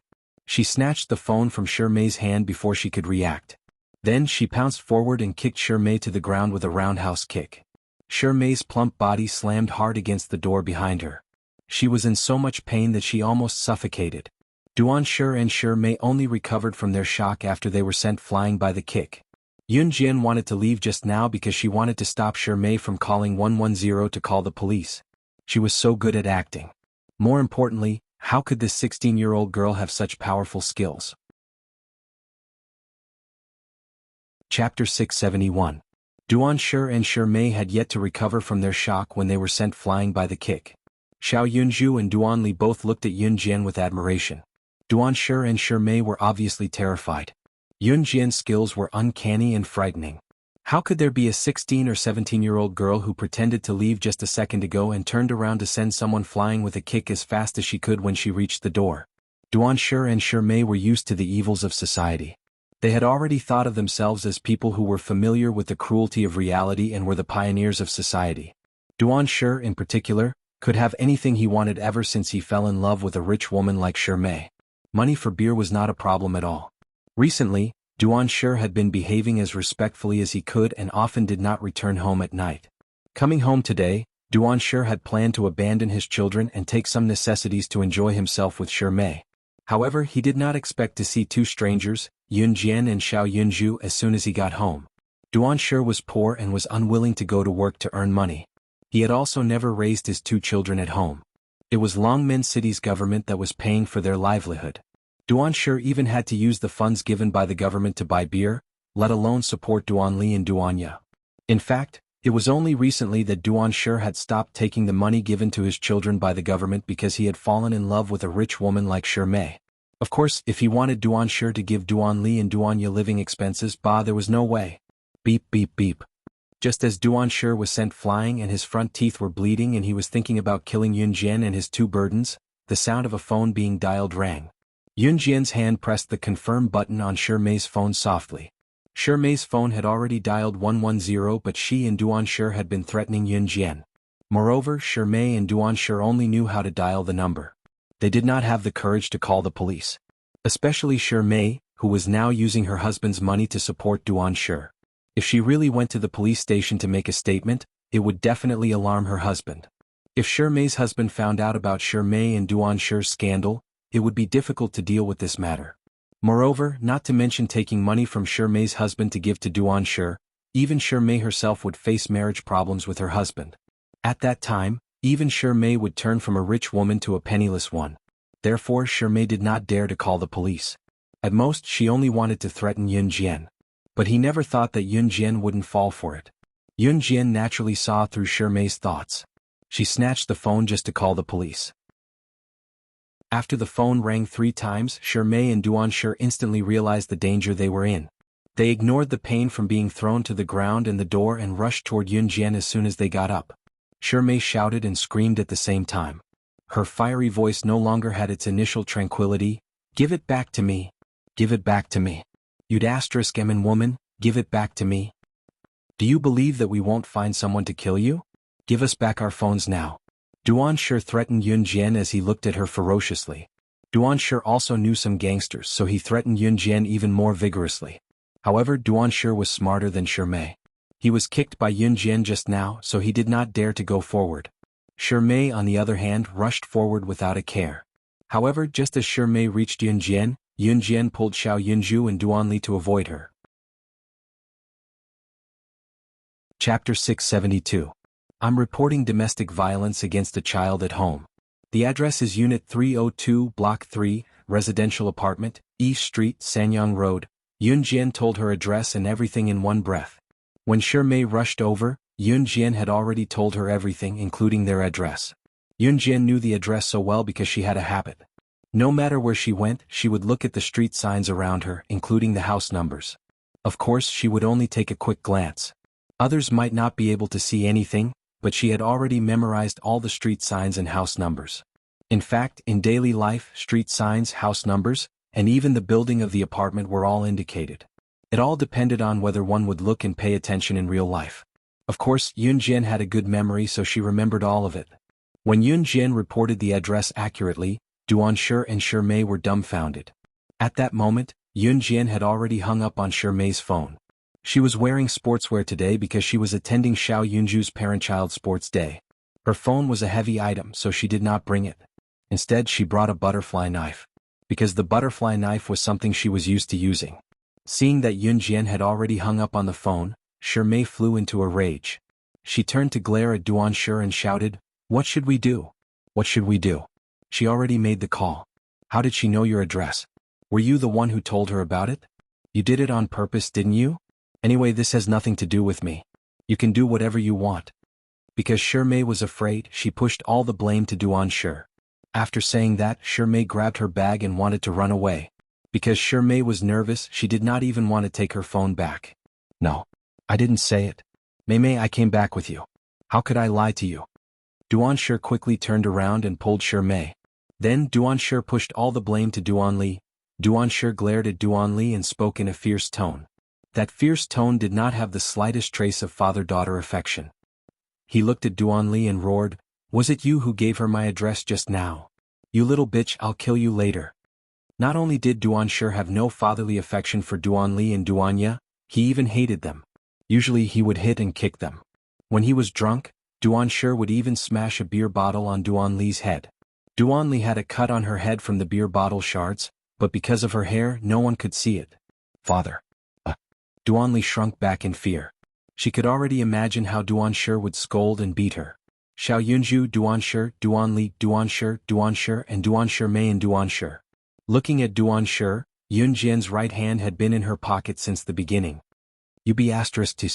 Just you wait. If I don't kill you, I'm not human. Just you wait." Duansher did not dare to attack Duanli as she was protected by Yun Jian. Therefore, Duansher could only threaten Duanli verbally. At that moment, Duansher wanted to tear Duanli into pieces. After saying that, Duansher held Shirmei's hand and the two of them planned to escape. At that moment, police sirens were heard from the door. Duansher and Shirmei's hearts tightened. Why did the police come so quickly? At that moment, 3 or 4 police officers came up the stairs. As soon as the police officers entered the stairs, Yun Jian saw a familiar face. Chapter 673. Officer Wu received a new mission not long after he finished his work at Wanningi Elementary School. Someone reported domestic violence. Usually, domestic violence could be mediated with the neighborhood committee first. If the mediation failed, the police would intervene. However, according to the police records, it was not the first time Duansher's family had been reported for domestic violence. The police had even intervened before. Duansher had been sent to the police station more than once. However, he was released in the end. Duanli and Duanya were often beaten up badly by Duansher. Even the other owners of the apartment could not stand it anymore. Therefore, someone had already reported Duansher. Duansher had also been arrested and sent to the police station, but he was eventually released without charge. Of course, the other owners of the apartment would not watch Duansher for domestic violence for the sake of Duanli and Duanya. Therefore, Duansher would only hit his daughters when there was no one around. Other than that, Duansher would only hit Duanli and Duanya in front of others when he was drunk. Otherwise, Duan Shi would vent his anger on his daughters when he was angry. It was also because of this that Officer Wu was sent here before he even returned to the police station after finishing his work. Moreover, it was not Officer Wu's first time here, so he was familiar with the place. However, Officer Wu did not expect to see Yun Jian right after he finished his work at Wanningi Elementary School. Yun Jian was an advanced special forces soldier. She was Team Monarch/In God. Therefore, Officer Wu was shocked when he saw Yun Jian. Yun Jian merely smiled at Officer Wu. Duan Shi and Shi Mei were already nervous. When Officer Wu greeted Yun Jian the moment he entered, they were even more shocked. Yun Jian, she knows a police officer? If that was the case, are you the one who reported the case? Just as Duan Shi and Shi Mei were feeling guilty, Officer Wu asked Yun Jian. Officer Wu did not even look at Duan Shi and Shi Mei. Yun Jian nodded slightly. We've investigated this matter many times. You're Mr. Duan, right? Officer Wu looked at Duan Shi and was not unfamiliar with him. The news of Duan Shi beating up Duan Li and Duan Ye had already spread throughout the apartment complex. Some of the owners could not stand it anymore and had already called the police. The neighborhood committee had tried to persuade Duan Shi, and the police had tried to detain Duan Shi, but it was useless. Because the police station did not have absolute evidence to prove the severity of Duan Shi's domestic violence, it was not enough to put Duan Shi behind bars. Duan Shi only glanced at Officer Wu and did not reply. But in reality, Officer Wu knew who Duan Shi was even without asking. Regarding your abuse of the child, Officer Wu was interrupted by Duan Shi before he could finish his sentence. Mother **Ker, the child is mine. I can hit him however I want. What can you do about it? Duan Shi cursed at Officer Wu. Anyone who heard Duan Shi's inhumane words would feel a wave of displeasure well up in their hearts. Officer Wu also cursed Duan Shi in his heart. It was mainly because he didn't have any conclusive evidence to arrest Duan Shi. Otherwise, Officer Wu would have already arrested someone like Duan Shi and sent him to jail. In 1999, video recorders and audio recorders were not everywhere. At least, the owners of the apartments did not have them. Otherwise, if someone had recorded the scene of Duan Shi abusing the child or his abuse of the child, Duan Shi would have been sent to jail long ago. Chapter 674. Did you tell her my address just now? You little b***ts, I'm going to kill you both later. Dad? You'd **MNB***tc. Just you wait. I won't be human if I don't kill you. Just you wait. The voice came from Yun Jian's sweatpants pocket. It was Duan Shi insulting Duan Li before Officer Wu arrived. When the recording ended, Yun Jian took out the mini recorder from her pocket. The recorder was small and Yun Jian had asked Zhang Jifan to prepare it for her. Now that New Cruise was growing in scale and had begun expanding across the country, Yun Jian planned to expand the company to other regions with its headquarters in Longmen City after some time. New Cruise's name in Country Z would be fully established. Of course, it was not something that could be done in a day and there was no hurry. As for the recorder, Yun Jian had asked Zhang Jifan to purchase it from overseas. She knew that she would need the recorder in many ways, so Yun Jian had asked Zhang Jifan to purchase a mini recorder for her. Zhang Jifan had just gotten the recorder for Yun Jian as well. Yun Jian had brought it with her today, but she did not expect the first use of the recorder to be on Duan Shi.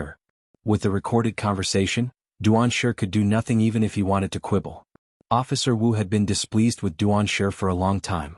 Of course, it was purely because of Duan Shi's inhumanity. He did not treat his daughter as a human being but as a punching bag. Anyone who did such a thing would be despised. Officer Wu could not get any evidence of Duan Shi's actions before this, but with the recording in Yun Jian's hands, he could arrest Duan Shi immediately. Duan Li did have many injuries on her as well. Once Yun Jian's recorder was out, Duan Shi would not be able to escape from prison. Therefore, when Duan Shi heard the recording, his face instantly turned pale from rosy to pale. Give it to me. Damn girl, give it to me. Duan Shi did not care about anything else as he charged towards Yun Jian with a ferocious look on his face. Duan Shi pounced on Yun Jian fiercely, but Yun Jian merely narrowed her eyes. Yun Jian did not move or make a sound. Be careful. Looking at Duan Shi lunging at Yun Jian, Officer Wu's murderous move made him freeze in shock. Yun Jian raised her leg and kicked Duan Shi to the ground. Officer Wu also breathed a sigh of relief. Taking advantage of the time when Duan Shi pounced on Yun Jian, Shi Mei had already disappeared without a trace. Because there were no policemen to stop Shi Mei, she ran very fast. Duan was kicked to the ground and Duan merely blinked her small eyes twice. To Duan, fatherly love did not exist at all. Moreover, Duan had always been beaten to a pulp by Duan, so she did not have any affection for Duan. Duan, on the other hand, curled up at the foot of the bed and looked over without moving. Her frightened look made one's heart ache. If one looked closely, the back of Duan's and Duan's hands and feet were covered with scars that looked like they had been cut. Damn it, I'm going to kill you. Duan did not want to go to jail. He wanted to snatch the recorder from Yunjian's hands. Chapter 675. Duan had gone mad. He had gone mad.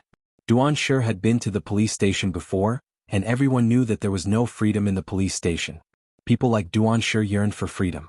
If Duan were to stay in the police station for a week, he would not be able to endure it. Moreover, there was another main reason. How could there be alcohol in the police station? Duan was an alcoholic and he would not be able to survive without alcohol.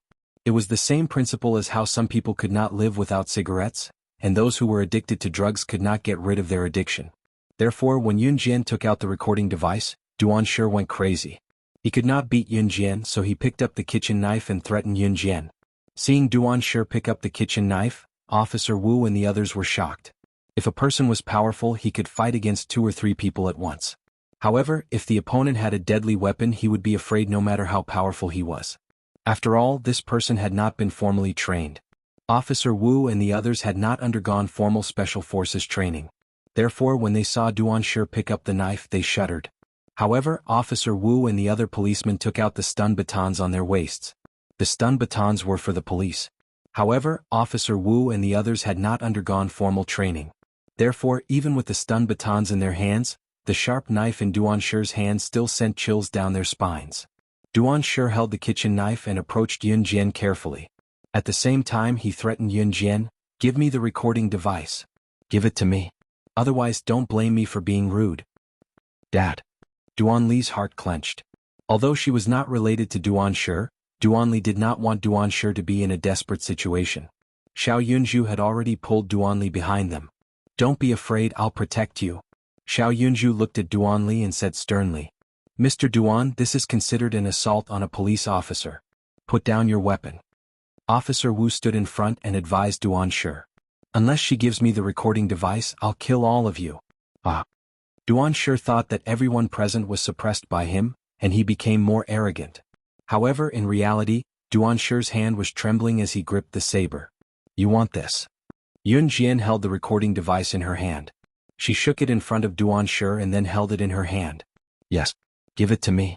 Give it to me." Duan shouted even louder when he saw the recording device. He didn't want to go to jail. He couldn't go to jail. Therefore, he had to get the recording device. "Want it? Come over and I'll give it to you." Yunjian held the recording device. She crossed her arms and looked at Duan fearlessly. "I'm not going over. Throw it to me." Duan really thought that Yunjian was afraid of the kitchen knife in his hand. After all, he could kill people with a kitchen knife without blinking an eye. The reason why Duan didn't want to go to Yunjian's side was because he still remembered Yunjian's strange skills. He really couldn't stop her. Duan firmly believed that as long as he didn't go over, Yunjian would be afraid of him. Then, when the recording device was thrown to him, he would crush it immediately. "If you're not coming over, I'll go over." Yunjian smiled sarcastically. Then, under the watchful eyes of Officer Wu and the other policemen, she walked toward Duan fearlessly. "Be careful." Although Officer Wu and the rest knew that Yunjian was an advanced Special Forces soldier, they still doubted her ability when they saw Yunjian's age. It was human nature. Seeing Yunjian walk toward Duan step by step, Officer Wu and the rest felt their hearts squeeze together. Chapter 676. Seeing Yunjian walking towards Duan step by step, Officer Wu and the rest were a little scared. No matter what, Yunjian was still a young girl. Even though she was an advanced Special Forces soldier, Yunjian was not holding anything in her hands at that moment. On the other hand, Duan was holding a kitchen knife. The person who was not holding a weapon and the person who was holding a weapon. The person who had the weapon definitely had the upper hand. "If you come any closer, I'll kill you." Duan was so scared that his whole body was trembling. He retreated step by step until he could not retreat any further. Then he stopped and pointed the knife at Yun Jian. "Didn't you want this?" Yun Jian weighed the recording device in her hand. She suddenly stopped smiling and turned to look at Duan Shi with her cold eyes. Duan Shi's eyes turned and he stared at the recording device in Yun Jian's hand. In the next second, Duan Shi's eyes flashed viciously. He held the knife and rushed towards Yun Jian as fast as he could. Duan Shi held the knife in one hand and slashed it towards Yun Jian from top to bottom. His other hand was quite agile as he knew how to snatch the recording device in Yun Jian's hand. "Give it to me," Duan Shi said ferociously. As he spoke, his ferocious expression made most of the people present gasp. Crazy. This Duan Shi was really crazy. Just as Officer Wu and the rest were about to close their eyes and not dare to watch what was going to happen next, Yun Jian suddenly reached out her hand. At that moment, Duan Shi was holding the kitchen knife and slashing it towards Yun Jian. "Sister. Little sister." Xiao Yunju and Duan Li screamed almost at the same time. Both of them were scared out of their wits and screamed at the top of their lungs. The kitchen knife in Duan Shi's hand was aimed at Yun Jian's head, but Yun Jian actually reached out her hand to catch it. That was a kitchen knife. The tip of the knife was extremely sharp.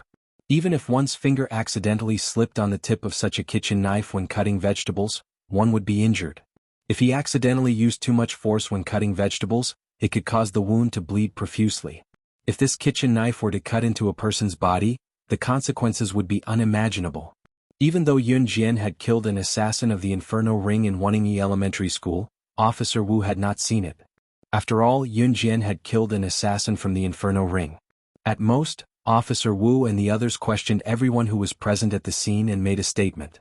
As for how Yun Jian killed the Inferno Ring assassin, they had only heard about it from the parents and teachers of Wanningi Elementary School. "Be careful."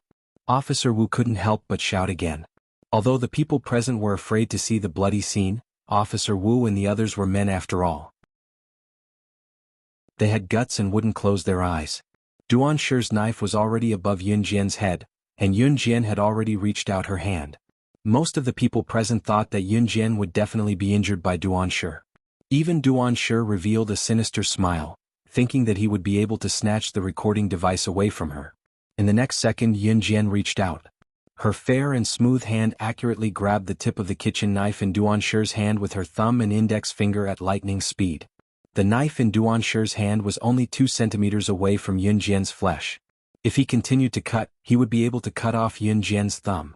However, no matter how hard Duan Shi tried, Yun Jian's thumb and index finger pinched the tip of the knife tightly, causing Duan Shi's hand to be unable to move. Yo. Duan Shi suddenly saw this scene and screamed in shock. Officer Wu and the others who were standing far away, saw this scene and were all shocked as if they had seen a ghost. Duan Shi was holding the handle of the knife. The tip of the knife was the sharpest part to begin with. Yun Jian was actually able to accurately grab the tip of the knife with the fastest speed and control her strength to prevent Duan Shi, who already had an absolute advantage holding the handle, from continuing to cut down with the knife. This Yun Jian, how strong must her fingers be to be able to catch Duan Shi's knife without batting an eyelid? Chapter 677. Although Officer Wu and the others had not participated in the Special Forces training, they had been doing morning runs and exercises every day to strengthen their bodies. But suddenly they saw Yun Jian reach out to catch the kitchen knife that Duan Shi was swinging at her. What's more, Yun Jian used her fingers to pinch the tip of the knife, stopping Duan Shi's attack just 2 centimeters away from her skin. It was important to note that a kitchen knife was quite smooth. To pinch the tip of the knife with just the strength of one's hand and prevent the knife from cutting downwards. Yun Jian's finger strength and hand strength were not something that a normal person could compare with. Officer Wu and the others were stunned. Duan Shi had just recovered from his shock and was about to pull the knife back to cut Yun Jian again. Yun Jian moved her leg sideways. She lifted her leg and without looking she stepped on Duan Shi's knee. "Ah!" Duan Shi screamed. His knee was kicked by Yun Jian and it went soft instantly. The next second, Duan Shi knelt down with a thud from the pain. He had unintentionally knelt in the direction of Yun Jian. Duan Shi's legs went soft and his hand loosened. Yun Jian reached out and easily snatched the kitchen knife from Duan Shi's hand. She turned her hand and held the knife to Duan Shi's neck as he knelt in front of her. Duan Shi was so scared that he was sweating all over. In the next second he heard Yun Jian's calm and emotionless voice. "You don't deserve to be Chestnut's father. Killing you will dirty my hands. With Yun Jian's cold kitchen knife on his neck, Duanshe could not care about anything else. He was about to be killed by Yun Jian. I beg you. Don't kill me. I was wrong. Don't kill me. Duanshe's somewhat handsome face was extremely pale. He was so scared that his whole body was shaking. Even if someone held him down, he could not stop shaking. In the face of life and death, most people would be afraid. Don't. Officer Wu thought that Yun Jian was really going to kill Duanshe. He quickly ran forward to stop her. Duanshe was scum, but if Yun Jian really killed him, then Yun Jian would not be able to escape the punishment of the law. Immediately, a police officer ran up and handcuffed Duanshe's hands, bringing him back to the police station. After Yun Jian put away the kitchen knife, Officer Wu walked over and asked Yun Jian, "Can you bring the child back to the police station with us to make a statement?" Yun Jian nodded as she held Duanli's trembling hand.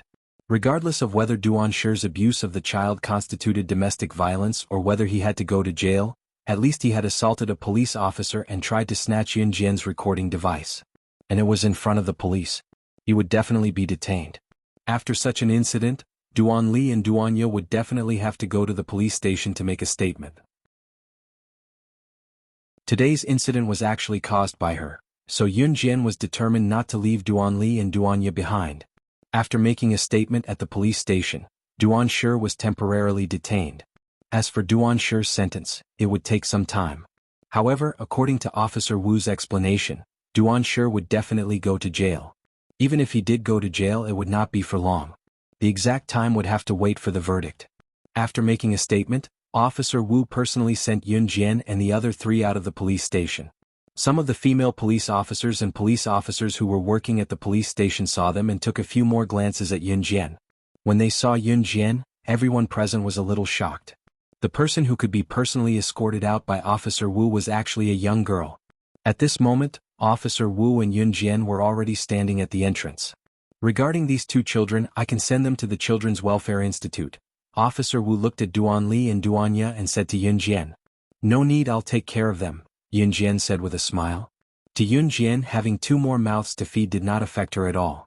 The reason why Yun Jian adopted Duanli and Duanya was because Xiao Yunju begged her. Chapter 678. Seeing that Duanli had agreed to follow Yun Jian, Officer Wu did not stop her.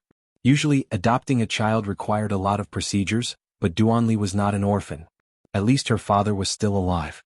Yun Jian was an advanced special forces soldier and one of Gu Yunjian's men, so she was naturally trustworthy. Therefore, Officer Wu registered and let Yun Jian take the children away first. The following procedures would not be too complicated because Yun Jian's identity was there. No matter how complicated the procedures were, Officer Wu would help Yun Jian with it. Of course, if he could not do it, there was still Gu Junjian. "Okay, then I'll leave these 2 children to you. If you need anything, you can contact me anytime." Officer Wu nodded at Yun Jian and then said sincerely.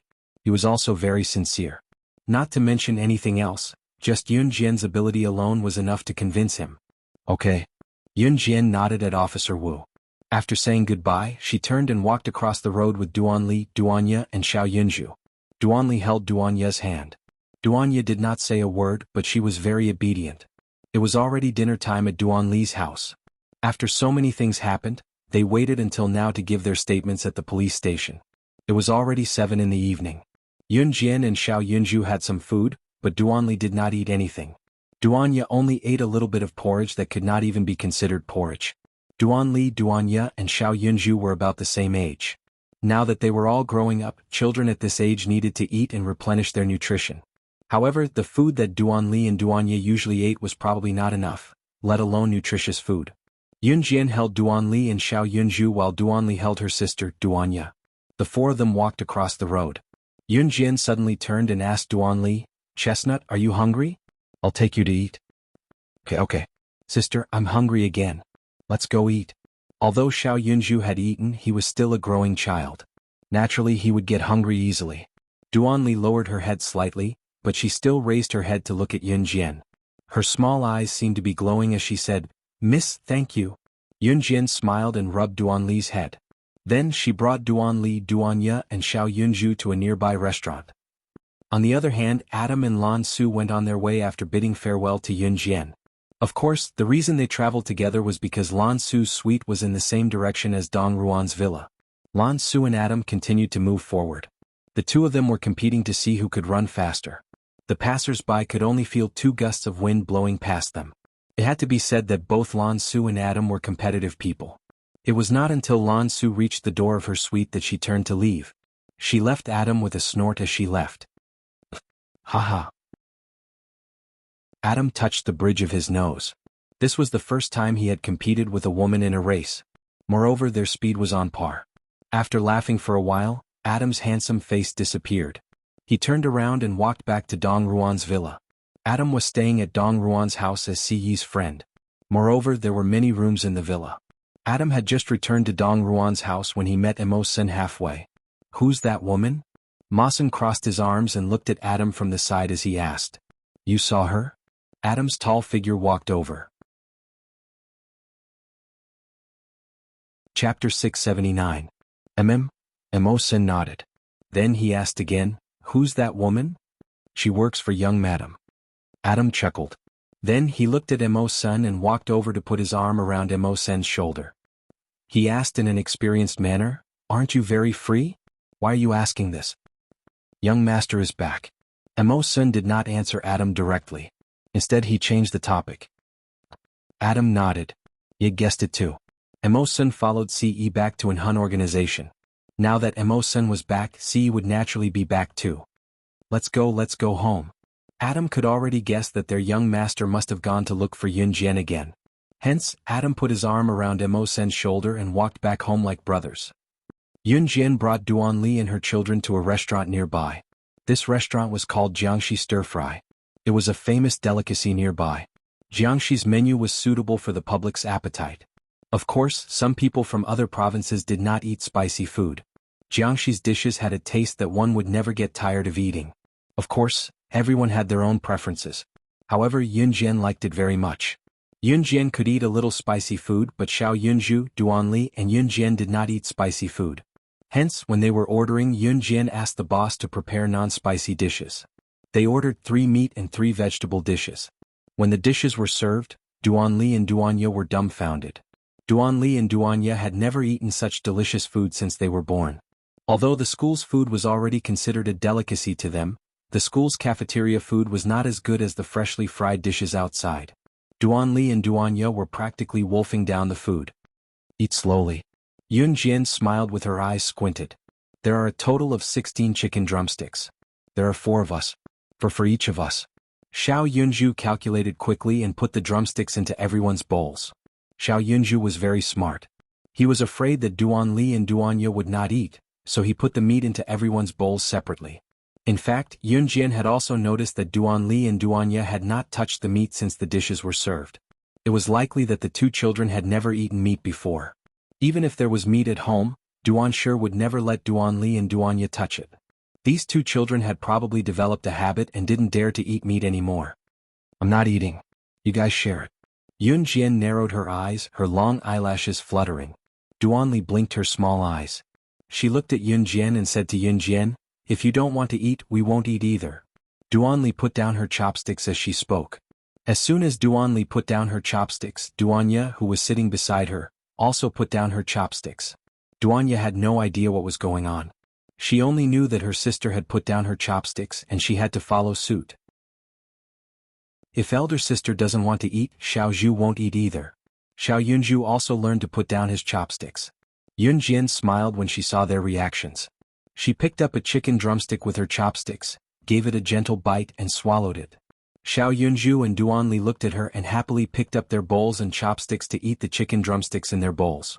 Duanya remained silent, but she also picked up her chopsticks with her clumsy hands like Duan Li. Yun Jian looked at the bright smiles on the 3 children's faces. She subconsciously curled up the corners of her lips.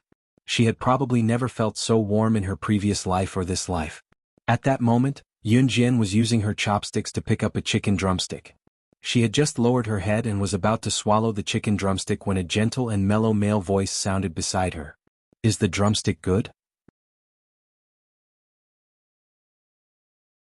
Chapter 680. Yun Jian turned to look and saw Ce standing in front of her. His jet black hair accentuated his fair and handsome face, and his casual outfit made him stand out. Ce was the kind of person who got more and more attractive the more you looked at him. Yunjian couldn't help but be stunned when she turned to look at him. "Do I look good?" Ce walked over and rubbed Yunjian's head affectionately. Then he reached out and lifted Xiao Yunju up from Yunjian's seat. Ce lifted Xiao Yunju and gently placed him beside Duanli.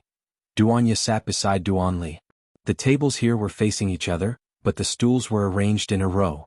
If 3 people squeezed together they could still sit together. Xiao Yunju, Duanli and Duanya were small to begin with. Thus, when Ce brought Xiao Yunju to Yunjian, the 3 of them could sit in a row without cramped space. Ce smoothly sat beside Yunjian. Then he leaned his head back and placed his hands on his forehead. Just like that he turned to look at Yunjian. Yunjian paused. Then she gently placed the chicken drumstick back into the bowl. "How did you know we were here?" Yunjian asked. She wasn't surprised that Ce was back. She was surprised that he knew she would be here for dinner. Moreover, even if Adam had met Ce, he wouldn't have known that she was here. This was because after Adam and Lan Su parted ways with her, something unpleasant had happened to her at Duanli's house. "How could I not know where you are?" Ce kept her in suspense. His handsome lips curved upwards. His sharp features were extremely handsome. Yunjian didn't want to get to the bottom of it. What's more, Yunjian's focus wasn't on this at all. "Oh." Yunjian pursed her lips slightly, then picked up her chopsticks again and picked up the drumstick.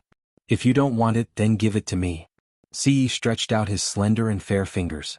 His fingers were well-defined, slender and beautiful. At this moment, this good-looking hand directly grasped Yunjian's jade-like hand. He pressed against Yunjian's hand and moved the drumstick in Yunjian's hand to his face. Yunjian turned to look at Ce and pursed her lips. At this moment, the chicken drumstick in Yunjian's hand had already been controlled by Ce and was being fed to him. His hand was close to hers and her hand was holding the chopsticks. This scene was so embarrassing that it was hard to imagine. Yunju watched the scene in bewilderment, still unable to wrap his head around it. Duanli and Duanya were watching as well, Duanli's mouth agape. The 3 children had yet to recover from their shock. Ce had already taken a bite of the drumstick that Yunjian had just eaten. Once he did so, he let go of Yunjian's hand. Ce finished the entire drumstick in no time. He did not even spare the bones. This was the drumstick that his Xiaojian had eaten, so it was naturally delicious. Yunjian pointed at the other 3 drumsticks in her bowl and told Ce, "If you're hungry, these are all for you. I'm full." Ce tilted his head to look at her, the indulgence in his gaze clear. "Chestnut, this is my Ce Gich. Isn't he good-looking?" Xiao Yunju quickly introduced Ce to Duanli when he snapped out of it. The latter studied Ce and nodded heavily. By then Yunjian had already picked up the other drumstick and took a bite. A large hand reached over again. Yunjian turned to look and asked Ce suspiciously, "Aren't you full?" "You're tuning in to the Han Li's Wuxia Chronicles YouTube channel. We're so grateful for your support and don't forget to subscribe to join us on this incredible journey through captivating stories. Your generosity through donations truly makes a world of difference, as it's the primary source of revenue that allows me to expand and enhance this channel for you. Thank you from the bottom of my heart for being a part of this adventure.